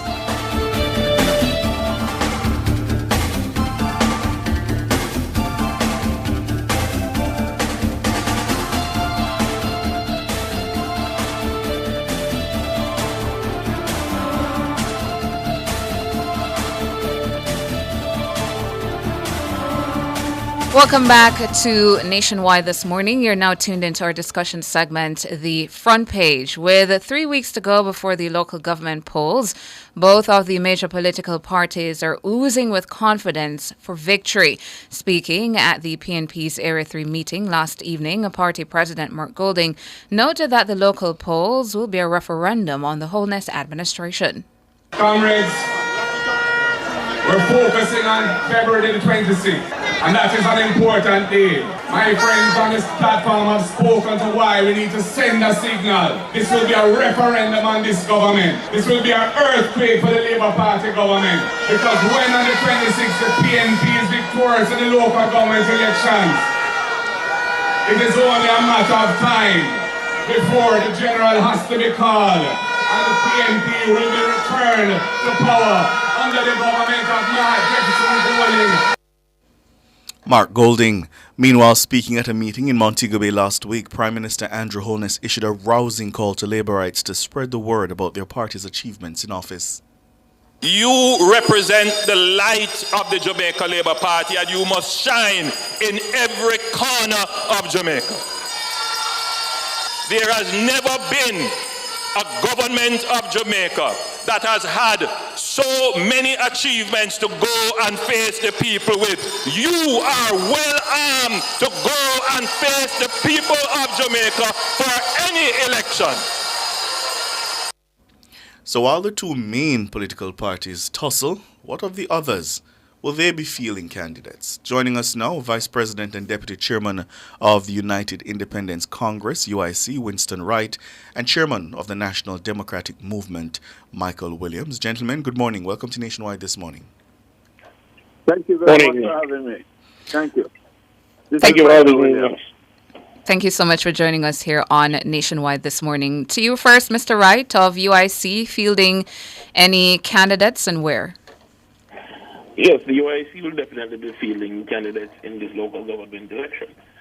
For us, this is a test of our party's machinery, and we want to use that as a learning slate moving in the general, which we expect in the coming year, if not sooner, based on how things are panning out. As for the candidates we are fielding, right now, we have not finalized the entire candidate slate, and we expect that to be done by this evening. By this evening. But right now, confirmed, we have in Portland Western, Mr. Christoph Brown. In the Stony Hill Division, we have Dr. Curtis Brown Johnson. In the Christian Division, we have Vincenzo Crawford. In the Angel Division, in St. Catherine, we have Eva Green Thomas. In the Mount Industry area, we have Kenneth Harper. Brandon Hill, we have, that's West Rural Center, I think. We have Sheldon McGann. In the Gale Division, we have Mr. Chase Neal. In the Islington Division, we have Damian Reynolds. In the Braze River division, we have Mr. Winston Samuel. And as you know before, our former president was in that division. So Mr. Samuel is taking over from him. And of course, in the Bessentown division, over in Eastern Westmoreland, you have myself who is running. What informed your decision as to where to place candidates? Our formula is simple. What we do is put our general call to the whole of Jamaica for persons and community organizations who are interested in changing representation. We've seen additional representation. And from that response, we go through an internal process. We've had before close to, I think it's about 130 candidates, but through a process of elimination, because we want to make sure that we're bringing the brightest and best to the people, and not necessarily in a sense where they're being parachuted into an area. We require that our candidates come from the area, the division, or the constituency in which they're running. That is one of our primary prerequisites. And so that guides us in the final decision of the NEC after that interview. So I suppose what I was asking was, in terms of, so you mentioned a few divisions just now. Is it that based on polling, based on ground support? What made you choose those divisions as opposed to others? No, it's not based on polling. It's based on the people seeking additional representation. So the community groups would have come together and said that, we have this guy, or the person would have come forward and say, I have a certain support, and I would like to represent on the UIC slate, and we take them through our process. So UIC has not really looked at the prospects of those potential candidates winning it? Yes, we have. And that's why the NEC goes through its selection process with these candidates, including myself. So we have to interview, and of course we have to go on the ground. And while I won't go into the exact metric, prove that we can bring that support that the UIC needs. Mm-hmm. Mr. Williams, good morning. Over at the NDM, are you fielding any candidates? No, we're not fielding any candidates. Why? Some time ago, from 1995, we have been campaigning on constitutional reform. And when this time came for Jamaica to leave the British, we published a paper spearheaded by our president, Peter Townsend, for constitutional reform and what we thought was the major areas of emphasis in our constitutional reform agenda. And we put that forward, and we put that to Ms. Smalley-Fort and her team, and it was totally rejected because they are going to just whitewash. The same thing that the JLP and the PNP have come together to do, which is just to shift from the Governor General to a president. And it will be a waste of money for Jamaica to have that type of system, and it has no effect. Except in a very few areas where the Governor General has some leverage. So you're staying away. Do I hear you saying you're staying away from the local government elections in protest? We are staying away because it don't make sense to campaign in this local government election. What we want is real constitutional reform for the people of Jamaica, where we elect our own president or prime minister, and the people who elect their MPs come from their constituency. And I just heard on your newscast that the PNP has elected somebody, Duncan, Patricia Duncan, Southern. Mm-hmm. Eastern St. Andrew. Eastern St. Andrew, where I live. And she made a very unfortunate statement because she referred to her father. And her father has a very checkered history in politics in Jamaica. And I hope that she's not bringing that part of her father's legacy into Eastern St. Andrew, because Eastern St. Andrew is where I live. And Eastern St. Andrew has been very peaceful for the last couple of years. We have no reason to believe Mrs. Duncan Sutherland would bring anything checkered to Eastern St. Andrew. But let me ask you, aren't you just staying away from the polls because you know you'd lose? We are staying away from the polls because we have a different agenda. our agenda is real constitutional reform, which is what the people of Jamaica want, not what the JLP and the PNP want to give us. And if you don't get that agenda... We believe that our constitutional reform agenda is a real business and a real deal for the people of Jamaica. And if you don't get that agenda anytime soon, you'll be staying away from all elections? Well, the local government elections goes one way, right? Mm-hmm. And we believe it will go that way again. Money will be spent and the people will vote for the party in power. We want real constitutional reform, and we'll be campaigning on that after the local government election for the real election, the general election.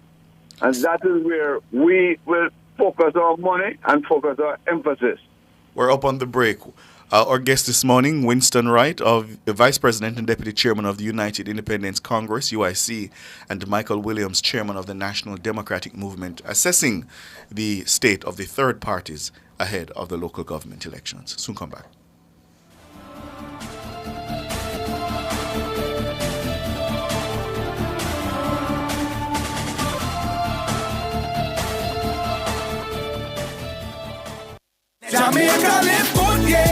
Give up every illegal gun. Call the police at 119 or Crime Stop at 311. The time by the Ministry of National Security is 7:30. Cool loans, selling your 500 grand. We buy appliances and electrons. All flexible, payment plan. Yeah, man, a hot cash. Hot. I hope to 500 grand. Yeah, man, a hot cash. $500,000 that make you rich fast. 100 grand for buy steel and black. 200 for furniture, laptop. 200 for keep birthday bash. Yeah, money loan hot. Get a cool loan to purchase all your electronics, furnitures, and appliances at coolmarket.com. More savings, more choices. Get active with Active Home Center. The one-stop shop for everything for your home. We have more savings, more choices, unbelievable prices. Wide selection with the latest style. The kitchen, bathroom, right down to the tile. Buy the hottest items on spot, don't miss out. Best options under one roof, no doubt. More savings, more choices. Visit us in store or online at www.activehomecenter.com. We have more savings, more choices. Get connected to a deal you love this Valentine's with Flow. Sign up for Flow Yard and Road for the extra special price of only $3,999 plus GCT and get a free Samsung phone. Make a love connection and show how much you care. Visit discoverflow.co or Flow Store today. Conditions apply.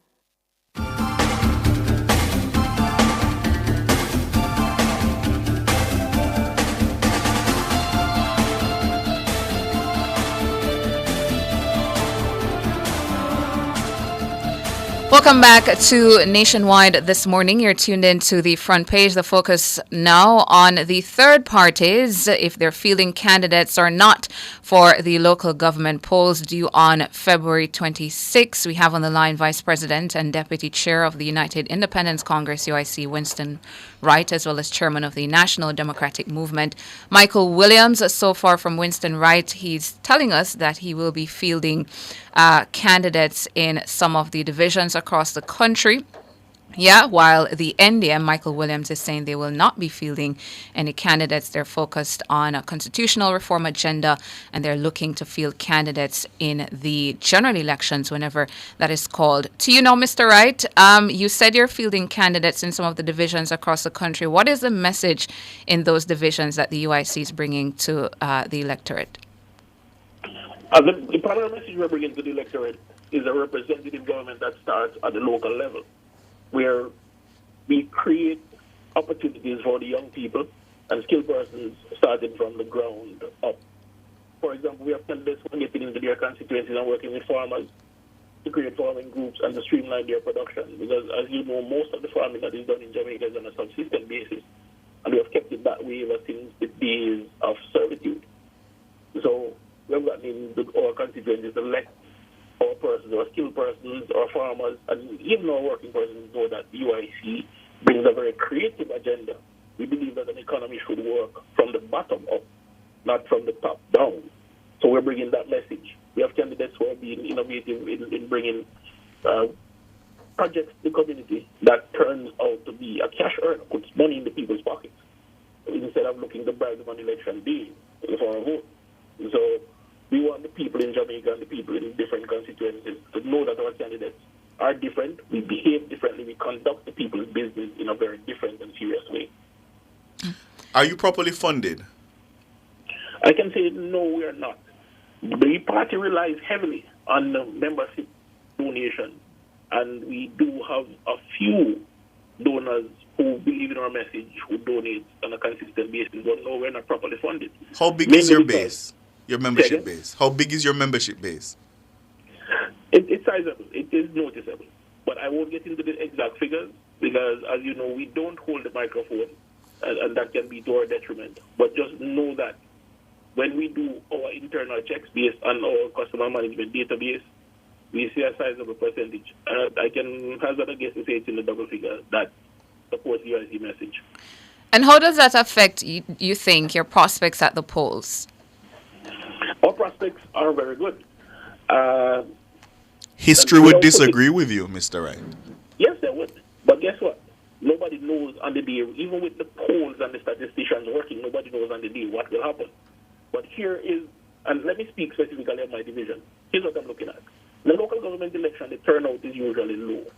And for the past 2.5 years, I've been on the ground, walking, riding, talking to the people, the farmers, and my community is a predominantly farming community. And we've been talking to them, working with them, and bringing innovative projects and ideas to the people. And they love that idea. And my support has grown steadily, and so have the other candidates for the different divisions.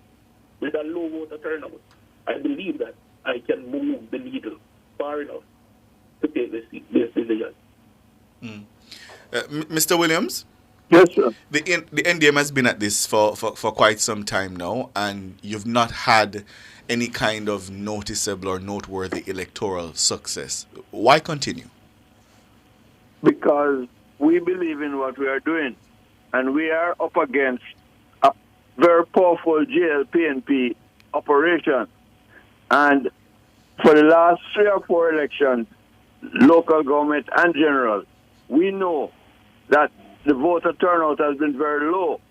It is a turnout in the local government election of the diehards. And the diehards, JLP and the diehards, PNP, will vote against. Most of the Jamaican people are turned off of politics and are turned off of the type of politics that the JLPNP operate in Jamaica, which is filled with garrison politics and garrison and gunmen. And be that as it may, they're not turning to you. Why? Well, that is a big question. What we believe is that the people of Jamaica want real constitutional reform.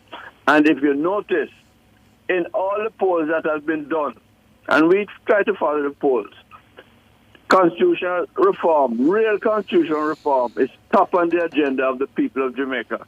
And that is what we focused on from 1995 until now. And it is resonating with the people. It takes time because we have gone through. And even with your founder, even with one of your founders and one of your most high-profile leaders, then your then leader Bruce Golding, he couldn't achieve it. So what makes you think your lot have any chance now? That was one of your most high-profile campaigns in the 1990s. Yes, it was. And the people of Jamaica, we believe, would have been quicker to accept constitutional reform if the first president had not turned vote on us. Right? He didn't really believe in what he was telling, and the people knew it. And that is what happened to him. But it is still the real deal, real constitutional reform, and we are stuck with it, and we are seeing some successes now in that. So we are concentrating on that for the upcoming general elections. Do you think, Mr. Williams, that you're tied down on constitutional reform and forgetting other bread and butter issues that people are really talking about, and that might be what is affecting a bit of your message and attraction to the NDM, members of the electorate being attracted to the NDM? Well, we have a base. We had a base of over 30,000 persons when we started. And those persons have not gone away. they have actually increased. But the bread and butter issues is what the base of the JLP and the PNP operate on. And that is why they keep their base, because they don't teach people to fish. They hand out goodies to them. And that is what has been happening all along. And that is what is causing our problems. But we have a wider base. And with education is what we are concentrating on. None of the two parties have mentioned early child education in any real way. They touch at it, but none of them really believe that early child education should be compulsory and should begin at 2.5 or 3 years old. You have a base. Where we need to begin our education in Jamaica. You said you have a base of about 30,000? That is what we started out with, more than 30,000. And what is... We are the first party that ever got petition signed, and we got over 80,000 people to sign our petition when we were formed. What's the size of the base now? The size of the base has diminished quite a bit. But and when you say quite a bit from that 30,000, what are we talking about? Well, we have an active membership and an active participation with our executive and the wider membership. But we have not counted our base to give you an exact figure. We still concentrate on the 30,000 persons who voted for us from the beginning and still are loyal to the constitutional reform that we are pushing. From the beginning, as in the 1990s? Yes. Oh, I see. And you're banking on that 30,000 going ahead for the local the general election? For the no, we're banking on the 50% who don't vote, who have turned off of the Jamaican electorate. It's only of the 1.3 million people that exist in Jamaica. And you take 20% for the religious, right? The rest of them are totally turned off of the JLP and the PNP. And those are the people that we are heading for to speak to and to energize for our general election. And you think that message of constitutional reform to the independents will sway them to come over to the NDM? Plus early child education and what we think is a real problem in Jamaica, garrison politics, that has been controlling the politics of Jamaica for a long time. None of the two parties. The PNP have 10 garrison seats and the JLP have 5. Every time an election is called in this country, local or otherwise, those constituencies don't need to vote because they know that the gunmen that they control in those constituencies, including Mark Golden constituency and Prime Minister Andrew constituency, they are garrison constituencies and they control gunmen. That is why they... No, Mr. Williams. No. You should withdraw that. You have no evidence. Withdraw that. You have no evidence that the Prime Minister or the opposition leader controls gunmen. That is true. Please withdraw it. I will withdraw that and I will rephrase that. Right? The constituencies, I will withdraw that. I won't bother to repeat that. In terms of your funding, what's your funding like? Our funding is only our members fund us right now. We have not been able to attract funding from corporate Jamaica because corporate Jamaica depends on one hand wash the other, and that can't work in our system. So, not funded beyond your membership, a declining or dwindling membership, and you're focused almost exclusively on constitutional reform, and you think that's the winning combination? Well, we believe in what we believe in, and eventually the people of Jamaica will realize that the JLPNP are not interested in real education for the people of Jamaica, and they're not interested in getting rid of the vast amount of crimes that exist. And our proposal to the people of Jamaica will change their minds at the right time. Mr. Wright, to the voters who are listening in the divisions that your party, UIC, intends to contest, what would you say to them this morning?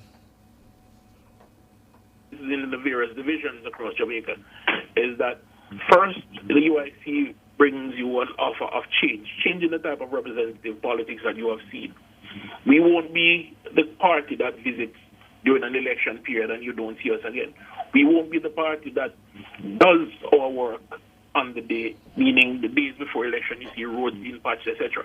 We'll have a consistent program of keeping and clean in our community. We believe in making Jamaica a clean, safe, orderly society. And we believe that happens from in the community. And we have all been doing that, working at our level within the limited space that we have because of how politics in Jamaica is conducted, to make sure that our communities are well represented. And we'll continue to do that outside of, with regular meetings, with projects to make sure that people in the community are employed, and also to make sure that their issues get to central government where it can be addressed in an appropriate manner. I want the people to know that our candidates are young, they're vibrant, and full of ideas. And most importantly, we listen to our community. And we are from our community, so we are intimately involved in the life of the community and see what is happening in the community and the solutions to those problems.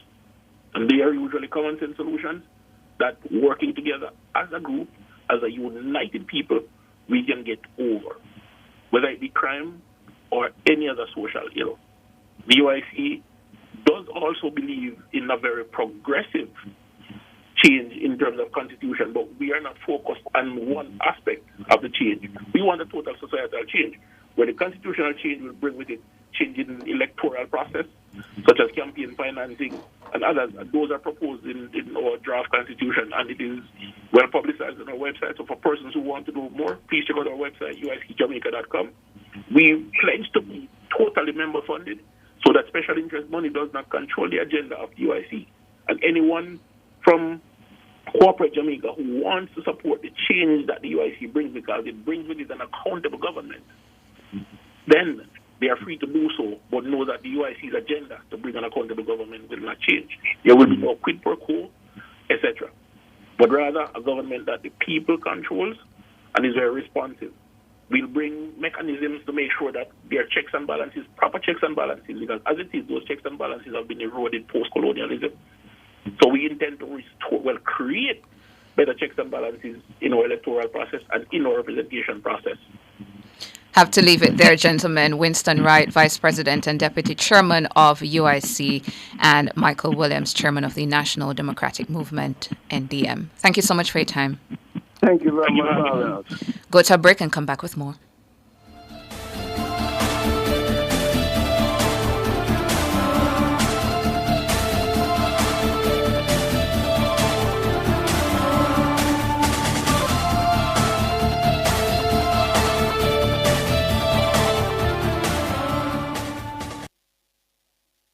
Listen up, motorists. Speeding burns more gas. So slow down. The life you save may be your own, and also that of your loved ones. Slow down. Save lives and money.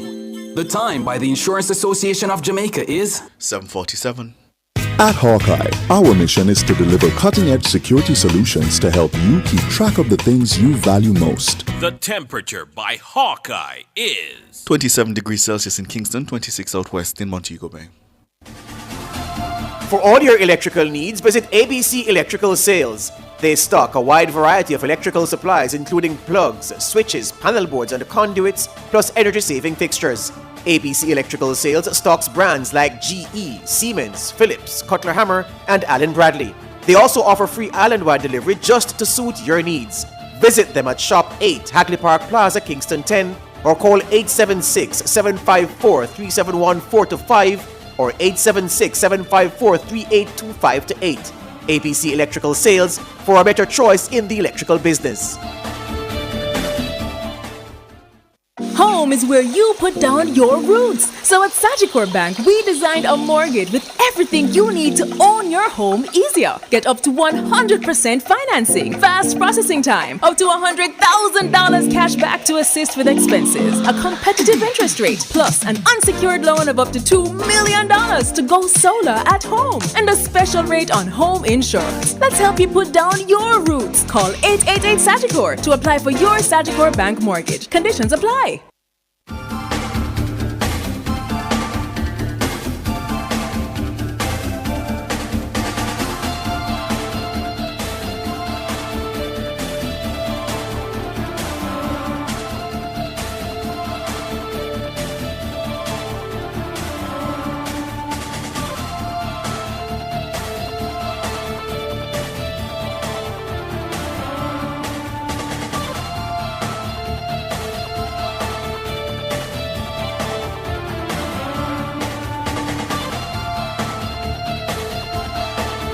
Welcome back to Nationwide this morning. Turning our attention now to the courts. The Director of Public Prosecutions, Paula Llewellyn, is being criticized in legal circles for entering a nolle prosequi in the case of a man who pleaded guilty to rape and grievous sexual assault. And we will be joined by the DPP to find out the reasoning behind it taking such an action. Good morning to you, DPP.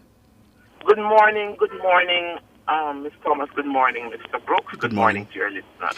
Thank you so much for joining us here on Nationwide this morning. So there was this case last month where a man was about to be sentenced. He had pleaded guilty to rape and grievous sexual assault, but you entered a nolle prosequi in the case in relation to this gentleman. What was the reasoning behind taking such action?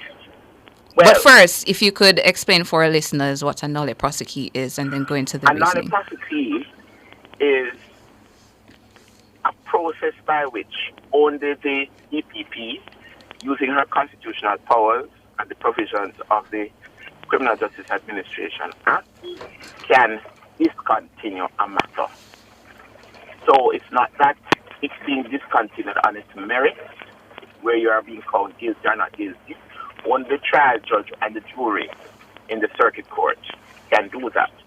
But in any court at any level, certain in terms of proceedings, the DPP can discontinue, pause the matter, and it can come back before the court. For example, if the complainant is not available because the complainant is ill or had to go abroad for 2 years but is still interested in the matter, the DPP can enter the nolle prosequi on condition of the availability of the complainant. So in this case, you chose to discontinue the matter even though the accused had pleaded guilty to the offences. What was the reasoning? Yes. Well, the report that I received, and I got a detailed memo from my senior deputy director, Mr. Jeremy Taylor, who had conduct of the matter, that it would appear that the proceedings leading up to that was what I would call irregular and would have been inimical to the interest of justice and the public interest for it to continue. What had happened was that the prosecution was about to commence the trial of the matter. The complainant was in court, very interested in her matter, and before the matter formally commenced, the defense attorney asked to approach the bench to get a sentencing indication from the judge. Now, there is a practice direction from the Chief Justice and case law which prescribes how this process is to be conducted. It's not a private process, and the court reporter should be able to hear and take the note of what is happening. Well, what the judge did was ask the prosecutor and the defense to approach her at the bar of the court. So, in other words, they would have been all whispering, and the court reporter would not be able to hear. And from the report, the judge, when asked for a sentence indication, given the facts of the case, indicated, well, the defense attorney wanted a non-custodial sentence. The prosecutor, who is very experienced, Mr. Taylor, said, oh no, given the egregious nature of the case, the prosecution's case, we could not agree to a non-custodial sentence. The complainant is here, ready to give her evidence. We will proceed to trial. Mm-hmm. Now, also what should happen? The judge should not really entertain a sentence indication unless she has an antecedent report, a social inquiry report telling her what sort of person the accused is, what it is that the complainant and her family are saying about everything, what the family of the accused is saying. She had no such report. So why wouldn't you just allow the sentence to be passed and then appeal it? Because, and I understand that the judge said we can appeal it. But as far as I am concerned, you had the complainant there, and we thought that the way to get to that scenario, that it was irregular. And I decided to act in the interest of justice. Because remember, the accused is still able to have his trial. But what would we say to the complainant who is standing right there? The sentence is totally outside of the range. In my career, I have never seen on that type of egregious behavior. This is a case where the accused, the allegation is the accused lured the complainant to a particular place, raped her, and then had somebody else rape her. That would be totally outside of the range. The entire process, as far as we were concerned, was highly irregular. And I believe on balance, the pendulum of justice must not only swing in favor of the accused, but it is critical for the members of the public to have belief in the confidence in the system. So in your estimation, you are protecting the rights of the victim? That is so, and the public interest. Because the process was irregular. And in fact, I have instructed Crown Counsel, irrespective of what the judge says, try always to stick within the four corners of the prescription for sentence indication. Because if the court reporter is not there taking the notes of what is happening, then it is the attorney's word against the prosecutor and the judge. Aren't you concerned, though? That you have the transcript. Aren't you concerned, though, DPP, that this looks like you're just judge shopping? You're shopping around for a judge that will be more favorable to the outcome you want. Not at all, Mr. Brooks. I have never, in other words, I thought I was protecting the judge from herself. I was protecting the judge from herself. Because Mr. Taylor made sentencing submissions when the accused, again, instead of going to trial, I don't know if the defense attorney knew something that we did, but the defense attorney, when he was pleaded, he pleaded guilty. So extensive sentencing submissions in law were made to the sentencing judge. Mr. Taylor could not continue in the matter because he had another professional commitment elsewhere. The judge came back the next day and said that she was going to go back to what she said in the sentencing indication, which we considered to be highly irregular. It was not done according to the prescription of law and the practice direction. Who was this judge? It's an acting judge, a fairly new judge. In fact, quite a new judge to the circuit court bench. Oh, I see. And let me use that. It's an acting circuit court judge. A young one? A young judge. Mm-hmm. I see. A final one. Go ahead, DPP.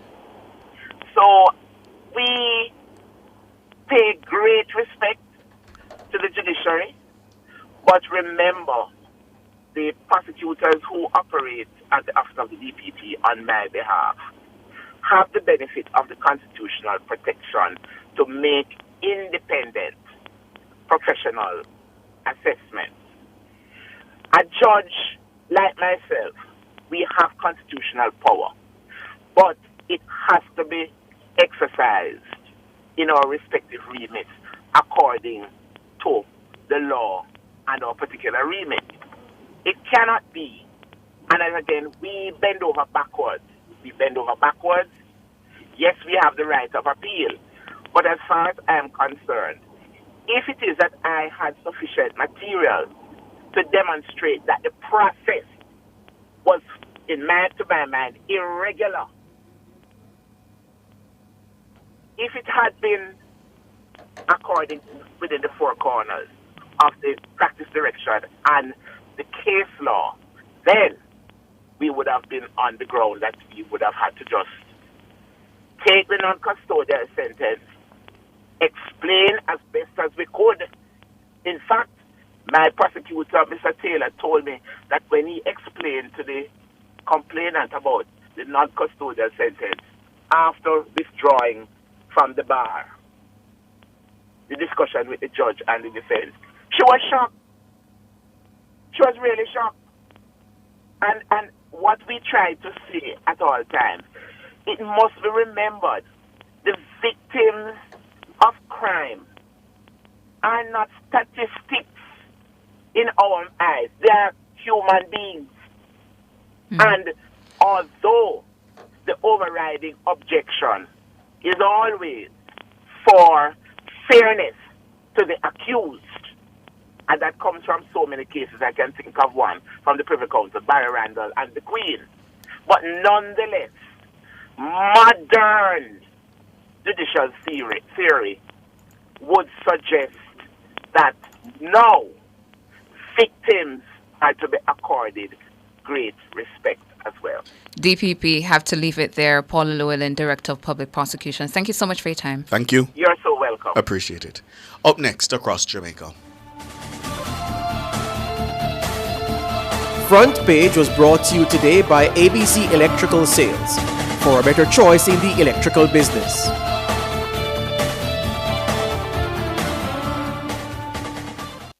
Clearing personal, non-commercial shipments at the port? Avoid the wait. Request a contactless clearance through your agent today. It's more efficient. It's secure. The time by the Jamaica Customs Agency is... It's a minute after 8. From the mountainside to seaside, countryside to townside, inside and outside, it's across Jamaica this morning. With Across Jamaica this morning, I am Ricardo Brooks. The acting president of the National Water Commission, NWC, Kevin Carr, said work to upgrade a section of the entity's network to better serve several communities in Hanover is expected to start in the upcoming financial year. The water improvement project is valued at $700 million. Earlier, while we were at the Hanover pump station, I shared with the Member of Parliament that the proposal that the NWC have in place is to do an upgrade from out Green Island, replace and upgrade the pipeline into that pumping station, upgrade the pumps, so we can pump more water Cardwell on the way to Ginger Hill. In addition, is to extend that pipeline to Kendall, install a pump station to supply Upper Rock Spring and Lower Rock Spring communities. So that's what Minister shared earlier that we will commence in our new financial year. Kevin Carr, acting president of the National Water Commission. Minister with responsibility for water, Senator Matthew Samuda, says the project will take up to 3 years to be completed. We will start work on that pipeline in the coming fiscal year. That will be a 2 to 3 year project because it involves tanks, it involves additional pumps, etc. But the piping work will start in the new fiscal year, which commences in April. We'll start the tendering process for that at that stage. Lots of work to be done in Western Hanover, lots of work to be done in Eastern Hanover. I don't like the standard asking for patience. What I do ask the residents to do is to pay attention, not just to announcements, but to the investments that you see take place. And Minister Samuda says the pump at the Q pumping station in Hanover is to be upgraded at a cost of $20 million.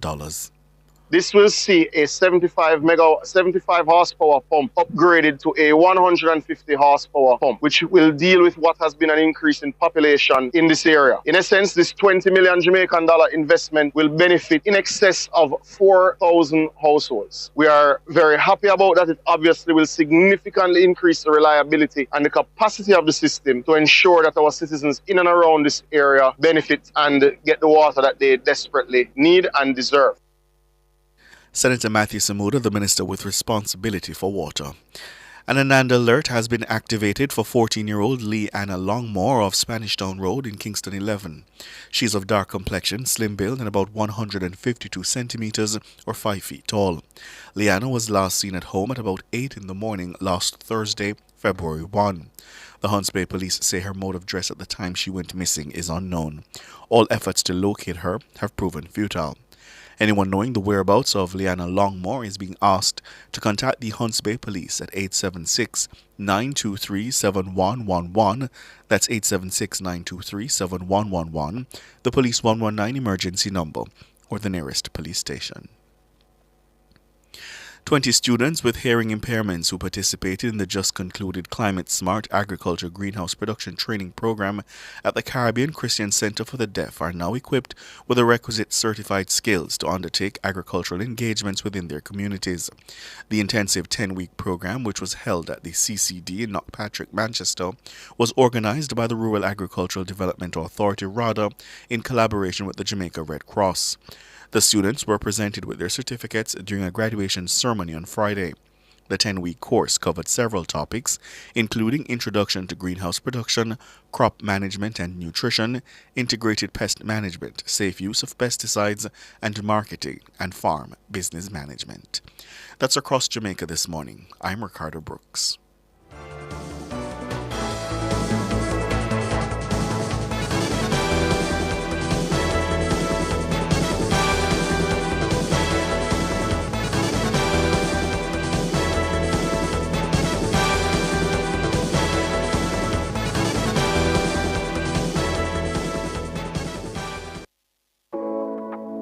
Big sale now on at Cameron Industries. Up to 50% off quarter and 5/8-inch furniture ply and other items.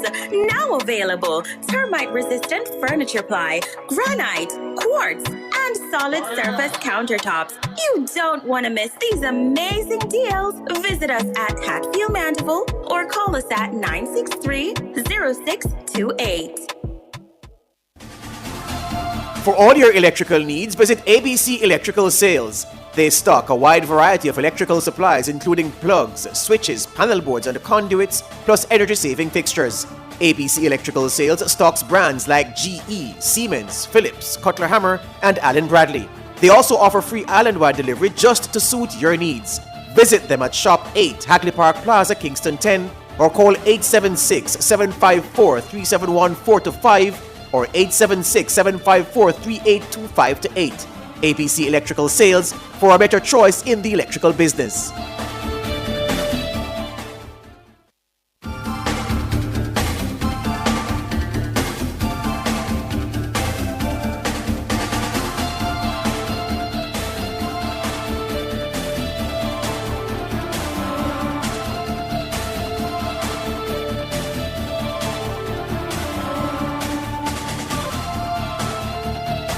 Welcome back to Nationwide this morning. Taking your calls now. The numbers 630-9371-4, 630-9371-4, and the digital line 618-8255, 618-8255 to give us a call. And if you want to hop on over into the YouTube chat, you can engage us there as well. And if you can't find us, you're searching around on YouTube, we are live this morning on the Nationwide 90 FM live channel. Nationwide 90 FM live, that's the channel that we're on this morning. Ensure that when you hop on over and you find us, that you not only subscribe, but you click the notification bell as well, so that when we post, you are notified. Yeah? You didn't know Fast Car? Because a lot of people are messaging I me. did. They sing, I absolutely did. Know that song. Yeah. Growing up, I heard that song all the time. But it's okay. That means it's a me think it okay, but them are both me. It's okay. I don't expect you to know everything. There's some uncultured. Yeah, every day you learn something new. That's life. Thank you. Sorry, I love you. Richie, good morning. Good morning, brethren. Good morning, sisters. Morning to you.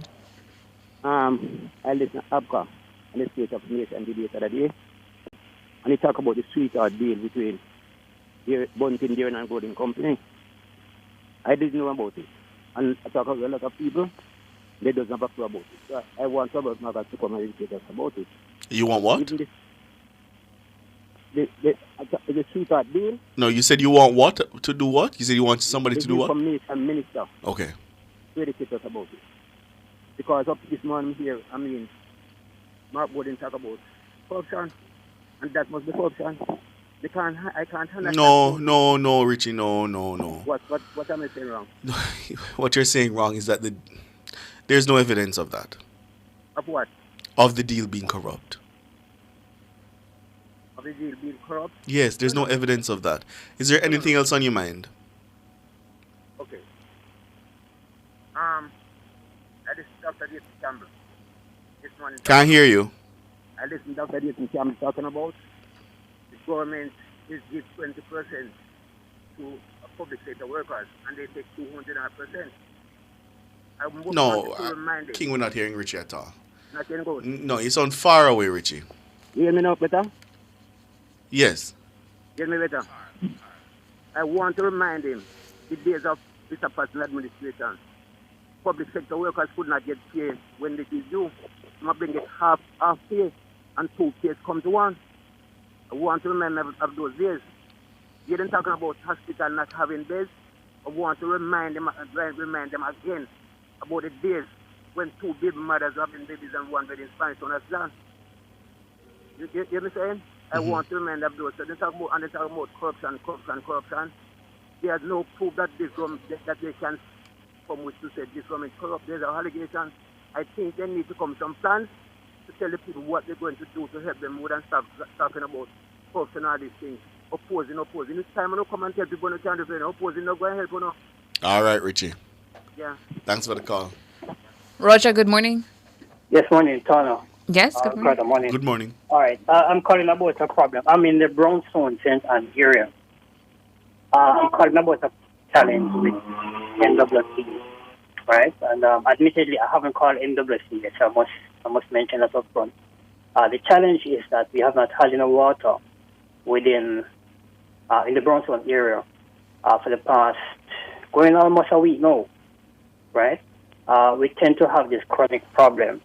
I remember even back in 2022, you had reported in a news program on the station about a situation where the pump was out for some extended period of time. This was like about August to September, the early part of September in 2022, right? Last year again, too, we had the same problem. In November coming into December, there were about no water for like weeks, right? And, well, I generally would be at work, right? I don't know what is happening in terms of trucking of water and all of that, right? But I don't know if you can reach out to NWC. As I said before, I plan to call him today, but it's just that I happen to be here today. Let me call you and find out if we can probably add some, weight on the issue.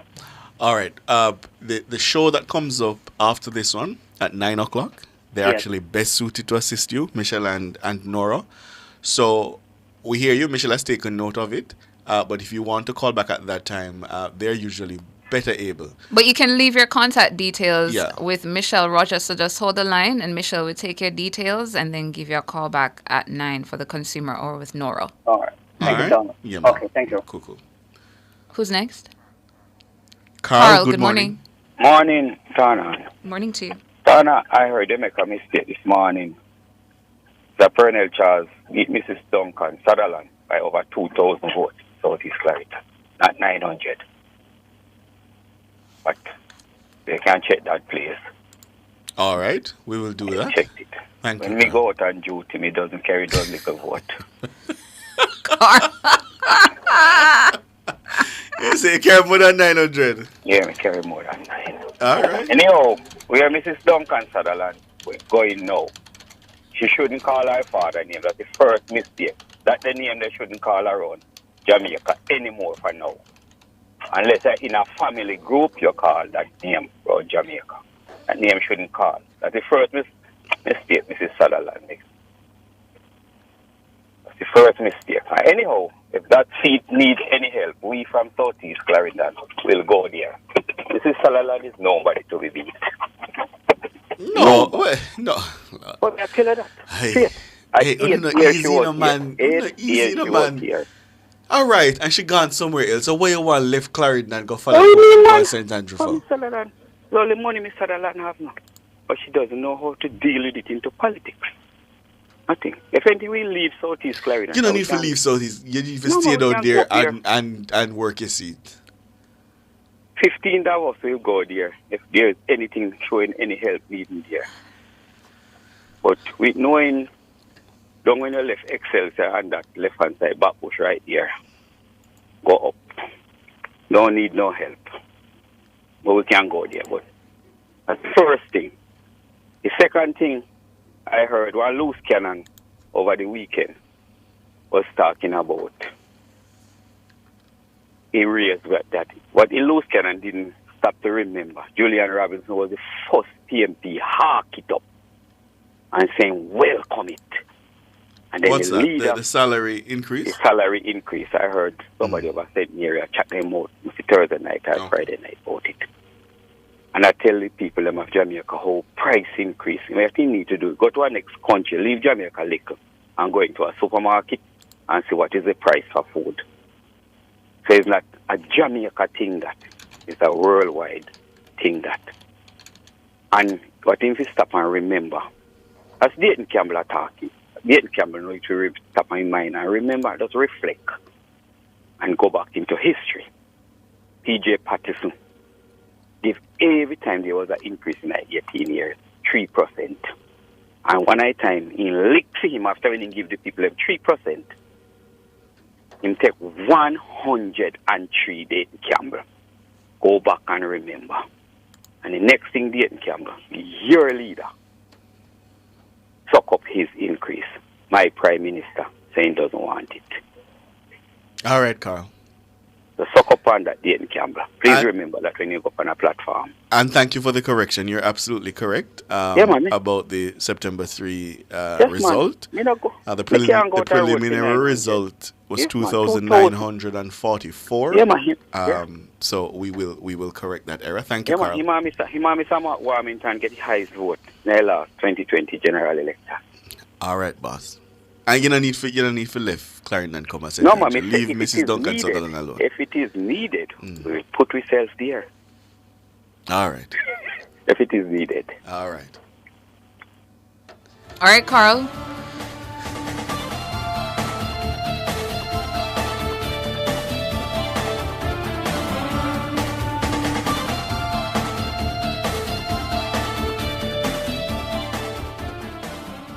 NHD contributors, when applying for your contributions refund, use only the NHD mobile app or website. The time by the NHD is 17 minutes after 8.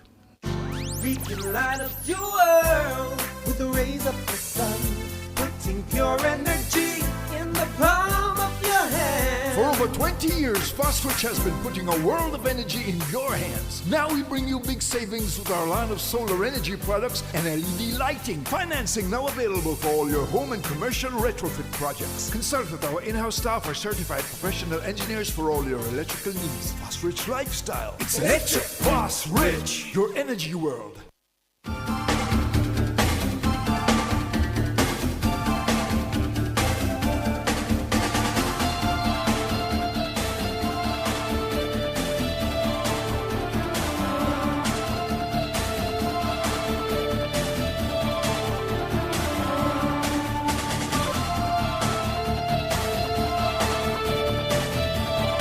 Welcome back to Nationwide this morning. Still taking your calls. Elaine?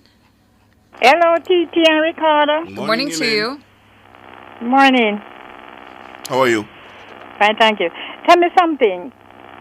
Who gonna take over from Miss Paula Lewin when she left? That's a you good think question. somebody will come on the program and talk about the court system like she? Because I can remember before she came on, before she get the job, you never have just DP come on so regular and talk about the court system. It's a genuine fear I have, Elaine. I wonder who we're going to get. I hope that whoever succeeds her is as accessible and is as willing to discuss the law and to educate the Jamaican people. I agree don't with you. remember I hope. nobody ever come on like she Same. and discuss the court. Same. Make we out here understand. Her and know. predecessors were very reclusive, and yeah, that is true. They Well, usually I'm just telling issue you. press releases. Right. I'm wondering. I hope I will be here to see when she gone to see who take over. 'Cause I never see no one come on like she and tell us what's going on in the court like That's she. true. And when she speaks, you understand, Elaine. Of course. Yes. That's true. Understand way down. You understand? Mm-hmm. Because even sometimes she like this morning when you call her, see what is she break it down. So she can understand. Oh my! Pastor never keep her until she's 80. See problem with That time I will be gone. see problem with cause last year to keep her for 2 more years. Oh my! That's what I'm wondering. Who we gonna get?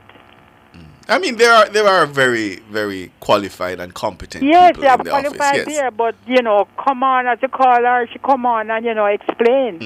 Because I never see that before. That is true. That is true. Let us hope that Oh that boy. continues. Okay. All right. All right, Elaine. Thanks for the call. Who's next? Jab. Jab, good morning to you. Hi, good morning, Tona. Good morning, Ricardo. Good morning to you. You're a first-time caller? No, I'm not. Oh, all right. What's on your mind, Jab? How are you guys doing today? We're doing well. Good. All right. So what I have on my mind is 3 things, and they're a bit stale because it's from last week. All right. So the first thing is that last week, I don't remember which day it was, I heard Senator Lambert Brown came on, and he actually gave his testimony, as to how, he was held in hospital. Right. He and was there speaking in the wasn't any Senate. bed. He was speaking in the Senate, yes. Right. And there wasn't any bed and stuff like that. And there was a doctor who actually interrupted his anniversary to help him and everything. Yes. Yes, it was all good. But my thing is, what about the poorer class of people? What about the poorer class of people who want to do a test to save their life, and go to the public hospital where they can afford to go to, and the machine not working, and they're told that they have to go to a private place to get it done, and they can't find the money. But wasn't that what he was saying, though, Jab? He was saying that, based on his experience, there's real need to address these issues so that the poorest among us don't have to face those things. Yeah, man, I know. That's exactly what he was saying. But I also want to add to that. Okay. Because you have people out there who really just need a test to save their lives. Yeah. And they can't afford it. So we really need to have people who are out there lobbying for these people. We want these people to have testimonies too. Yeah, agreed. Yeah? Agreed. All right, so my other concern is that, not really concern, but point, is that do you guys think that having smoke detectors in homes would help to save more lives from fire? What is your view on that? Yeah, that's reasonable. It's a safety device, yes. So maybe, you and Tana probably could use your facility to lobby to the policymakers to see if the case really probably can think about that and get it implemented, because I think that it's a useful tool. All right, so now, Tana, my last one is for you. Mm-hmm. Last week you did mention about Hampton College. Hampton School, yes. Right. When you mentioned about that plaque that the persons were saying that they would put in for that person. I don't believe that a plaque is enough. That's the point I was making as well. In addition to that, too, erecting a monument without taking out those verses would be contradicting. Mm-hmm. My view is that you guys should lobby to take those verses out of the song and then have that monument erected. Yeah. That would stand more sense. Right, because I've always believed that for many years you've had generations of Hamptonians who sing this song with the two enslavers' names, but if you're just going to erect or put up a plaque, it's just a plaque that does not have the names of those people who you should really be crediting, who are our enslaved ancestors who really worked. It's through their forced labor that they were able to get the wealth that they got anyway. So a monument with their names on it, and the names are available, and the names were provided to my alma mater, would be the most respectable thing to do. Exactly, and take out the verses too. Don't forget that part. Absolutely, yes. Because it doesn't make sense you having a monument there to recognize them, and then you still have those verses where those young ladies still singing. I agree, yes. And I tell you something, so Jab. You and the other person, like the old persons who have graduated, probably should start lobbying seriously to get that done, because it can be done. I'll take you up on that one, yes. And I tell you something, Jab. Tana has inspired in me, based on her love of history, to go and research all these things. So she is very passionate about it. And we've been having conversations about, our ancestors and how we can see if we can trace some of that history. I'm totally with you on that. Yeah, all right, have a wonderful day, guys. You too, Jab. Thank you so much for calling. Who's next? Richard, good morning to you. Good morning, Richard. Howard. Good morning, Howard. Howard, good morning. Pleasant. Good morning. Good morning. How you doing? Doing all well. right. How are you? I am good. I am good. I'm good spirit and good health, and giving thanks unto the Lord who has given us strength to face another day. Yes. Yes, but I have a prospective candidate, mayoral candidate for the Portmore community. I've always been active in the community at the community level. I was involved with the tour. You're an independent? You're an independent? I am an independent. Hopefully to be an independent. But wait, hold on. So your name is, let's get your name. Your name is Richard? No, man. Howard Hamilton. Howard Hamilton, okay. Yes, man. Former chairman at the Greater Portmore Giant Council. Adjuster the peace. And a long-standing community advocate in the Portmore community, working way back from the inception of the municipality to the toll road issues and all other issues related, Gadatina roads and everything else that I've been involved in. And why do you want to be mayor of Portmore? Why do I want to be mayor of Portmore? No, Portmore is a unique place, unique community, and we have always had that. When we were advocating for municipality, we had that inception that we wanted a directly elected mayor. Our developments over the years, each election, there has always been an independent candidate. And we know we are about now to embark on a parish, where the powers that be will be put in as a bill tabled, ready to be unleashed for a parish status. However, we feel we have been left out a little bit out of it. And so, based on some information... When you say we feel like we've been left out, who is the we? The community. Okay. The community of Portmore. There was some consultation that had taken place, yes, during the COVID. It was not widespread, but COVID has long since gone. The bill has been drafted. Yes, I'm not against a parish, but we are advocating that a parish should not mean that we take away the rights and the feeling of the citizens to remove the directly elected mayor. What I really call you about this morning, however, is that last Friday evening, all candidates who will be taking part in the local government election were summoned to the various EOJ offices. However, and they were handed nomination paper to start the preparation for Thursday. However, to my dismay and shock and disbelief, there were no nomination papers sent for the 3 mayoral candidates. Even though I mentioned to the EOJ officer that there on their website there is a form for the mayor nomination which I downloaded.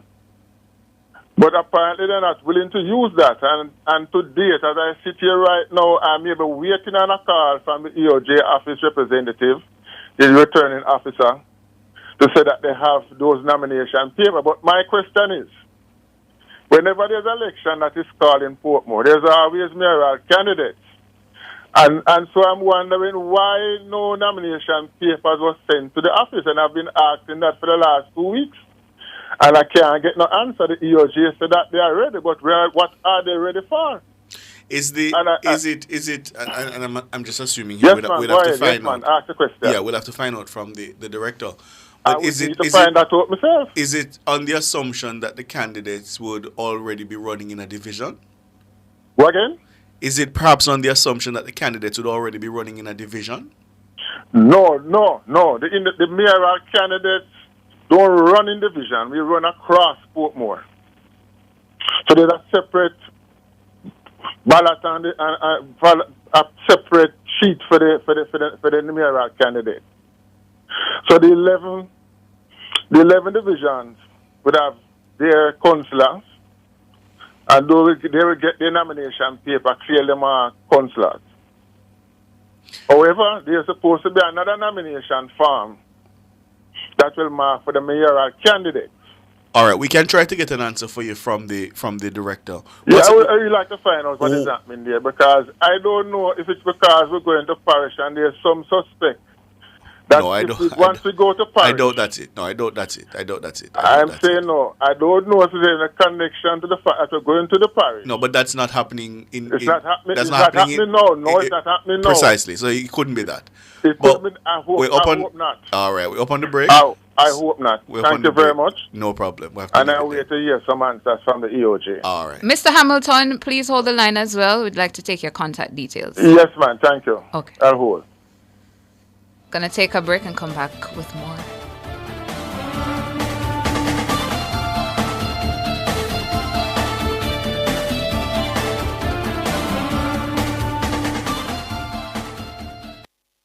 The Development Bank of Jamaica provides collateral for your business loan. For more information on their credit enhancement facility, visit www.dbjcef.com. The time by DBJCEF is 29 minutes to 9. Stop buying expensive toner cartridges. Global Ink is now selling new factory direct generic toners. Remove factory seals, install and print. Engineered to work first time, every time. Certified for use in HP and Brother printers. Worry-free, affordable printing for your peace of mind. Money saved is money earned. We deliver island-wide. 754-7444 or 1-888-NEED-INK. Never run out of toner again. Global Ink.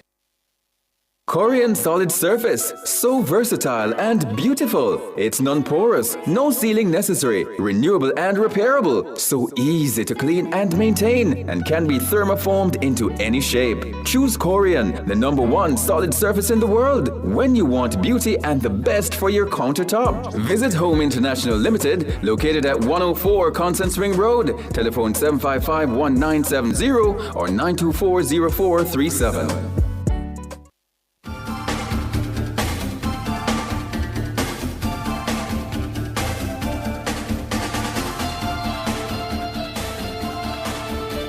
Still taking your calls. Frederick, you're next. Good morning to you. Yes, good morning to you all. Ricardo said something this morning regarding the EOJ and the EOJ taking responsibility for the Ombudsman services. Yes. I cannot see what is wrong with that. People go to institutions that they believe in, that they can trust, don't. Mm-hmm. And since we can trust the EOJ, I don't see why the decisions, whatever, so if somebody does something wrong, the people on the panel are distinguished enough, are honest enough to give their honest opinion, regardless whichever side comes down on. That is a fair thing to say, I agree. But then consider where we are now in our politics, where we have become so tribal, where once there is a ruling against the party that we support as a people, then we automatically conclude that the person who made the ruling is acting in a biased way. We accuse them of all kinds of things. We spread all kinds of mischief and propaganda. And so my fear is that I agree with you, the EOJ and the ECJ rather, has built up a reservoir of goodwill. And worldwide. it's a credit. I agree with all of that.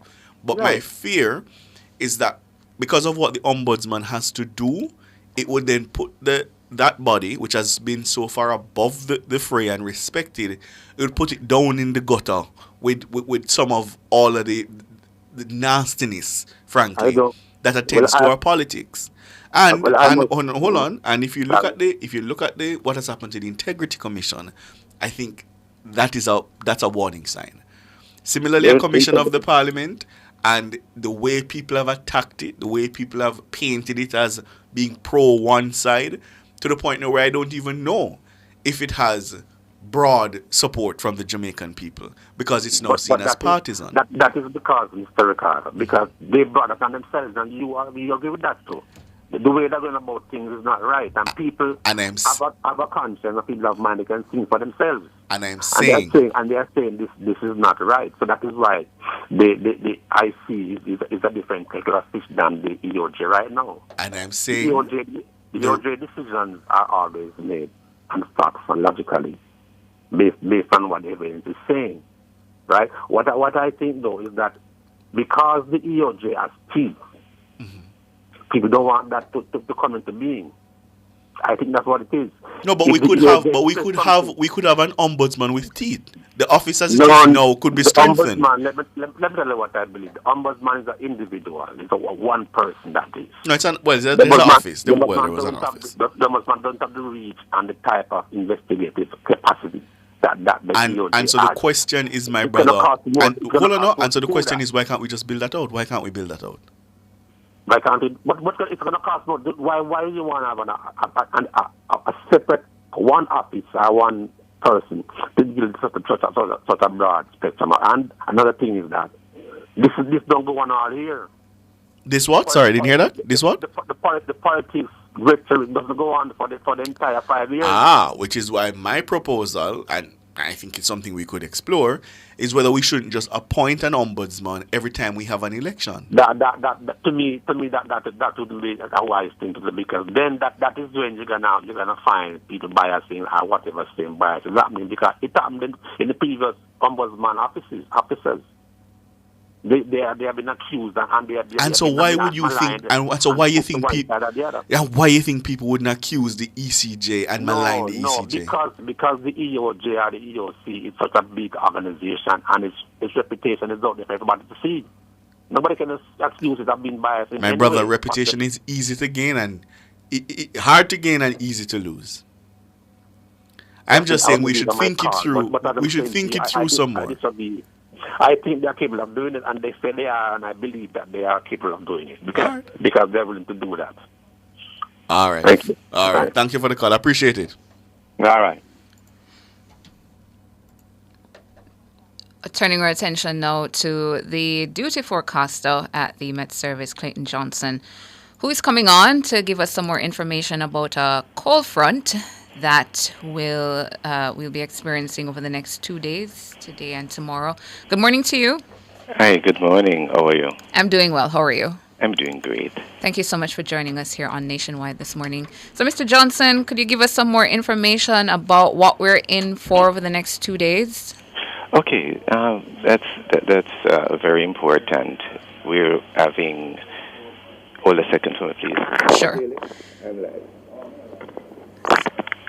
Thank you. So there's an active cold front that is across the Western Caribbean. And what this means for us in Jamaica is that we're expecting strong winds, very strong winds, near gale force winds, and we're talking about above 50 kilometers per hour wind, along with cooler than normal temperatures, looking at temperatures between 15 to 18 degrees Celsius throughout the course of this week, starting today into Friday. So these are the conditions we are expecting starting today into Friday. This active cold front, as I said, it's across the Western Caribbean. Actually, it's west of Jamaica, and it's expected to move across the island throughout the course of today and tomorrow. So by Tuesday into Wednesday, this cold front is expected to be across the Eastern Caribbean. Now, although the actual cold front will be across the Eastern Caribbean at that time, the cooler than normal temperatures, it's actually behind the frontal boundary. So we're expecting cooler than normal temperatures across sections of most parishes, and also not just the temperatures, but also very strong winds, wind conditions across all parishes. And there's a note, especially for our fisher folks. Yes. The fisher folks at this time, there should not be any sort of marine activity you venturing out at this time, and not just for the fisher folks, but also for just a regular person going to the beach and so on. It will be very strong.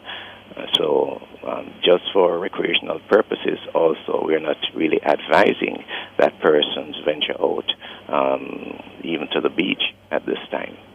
Mm-hmm. So stay away from the beach, for the rest of the week or just over the next 2 days? For the rest of the week. For the rest of the week? Yes, because we're expecting very strong winds. Mm-hmm. What about any rain, Mr. Johnson? Should we expect any rain from this cold front? Yes, we're expecting showers and a period of thunderstorms throughout today and tomorrow. After which we're expecting just partly cloudy conditions, windy, very windy, and cool conditions.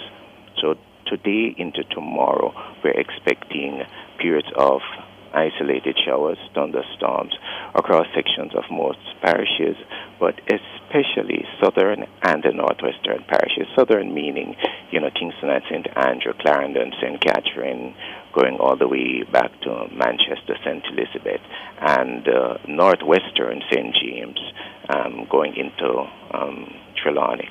Mm-hmm. And just to remind us as well, Mr. Johnson, did we experience a cold front last week?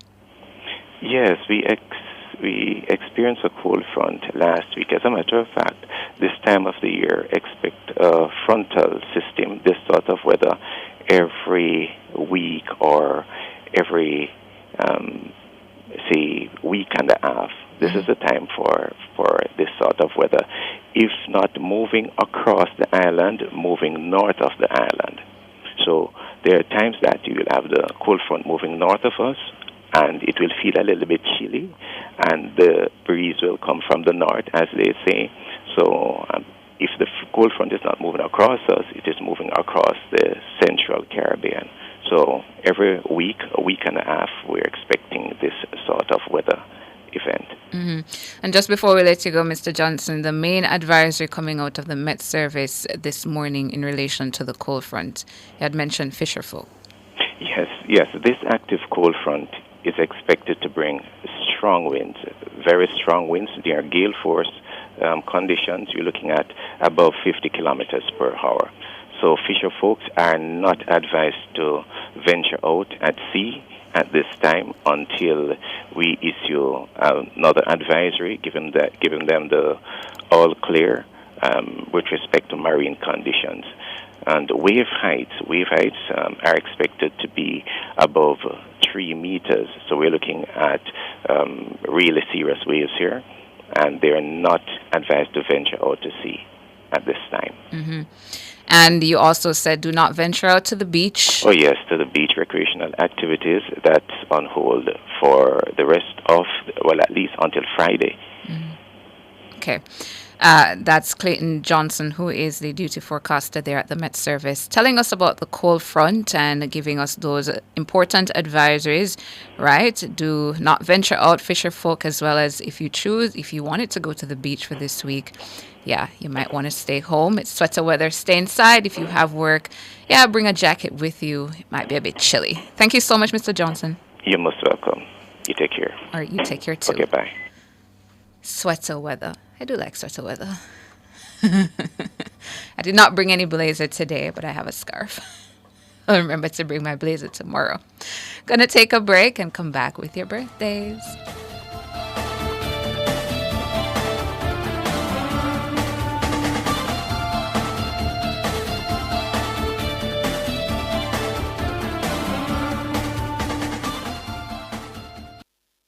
My prescription meds are a part of my routine. On time, every time. No hesitation. Take your medication. The time brought to you by the National Health Fund is 8:43.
It's that time of the morning when we tell some very special people happy birthday and happy anniversary.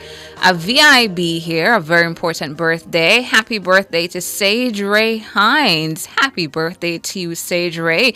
Coming from your mom and dad, your auntie Sharona, your granddad Mandy, and your brother and all of your other relatives. Happy birthday to you, Sage Ray. Hope you have a good one. And over on Facebook, happy birthday to Jody and nephew, Chazine Newland, Cherise Simpson, Andrea Graham, Kelly Dawn Hamilton. Happy birthday as well to Suzette Harper, Kathy Ann Howell.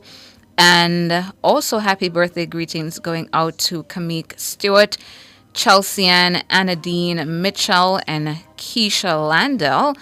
Also celebrating, belated birthday greetings going out to Mikey Bennett, Marlene Warren, Denise Mundi, and Grace Scott. Belated birthday greetings to all of you. Hope you guys had a good one. Hopping on over to YouTube in the chat. Arlene Rowe is sending belated happy birthday blessings to her niece Avril Halstead in Woodford Street or on Woodford Street, Kingston 4. Celebrated her birthday yesterday. Happy birthday to you, Avril Halstead. And I hope you had a good one. This one coming from your aunt, Arlene Rowe. Just scrolling back up to see if there are any other birthdays or anniversaries. You still have time to send out your special wishes if there's somebody who's celebrating a birthday or an anniversary. Yeah. But that's about all the birthdays for now. So happy birthday to you if you're celebrating your birthday. If you're celebrating your anniversary, happy anniversary to you as well.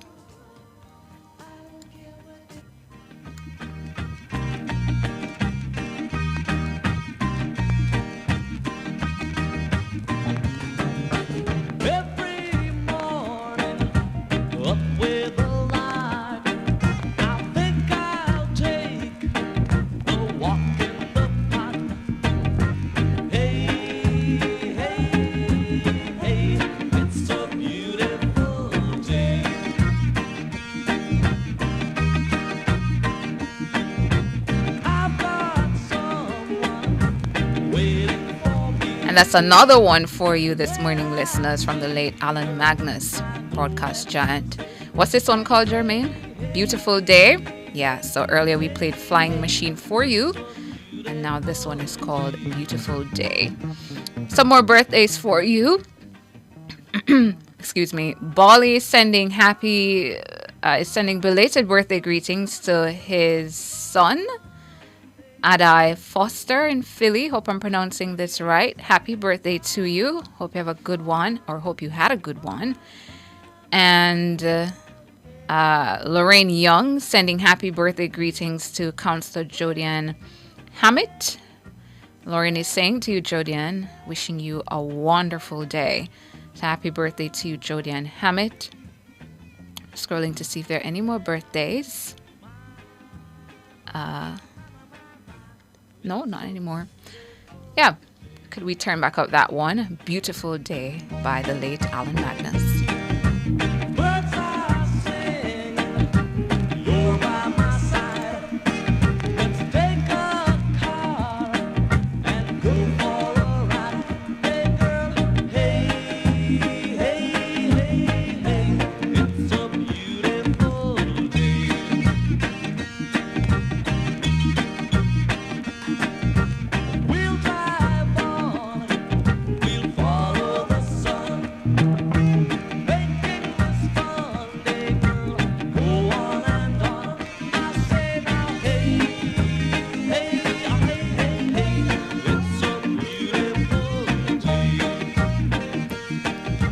Final one before we go. Monica Stone sending happy birthday to Anthony Shakes. This looks like a belated birthday greeting. Belated birthday greetings to Anthony Shakes. Celebrated his birthday yesterday, February 4.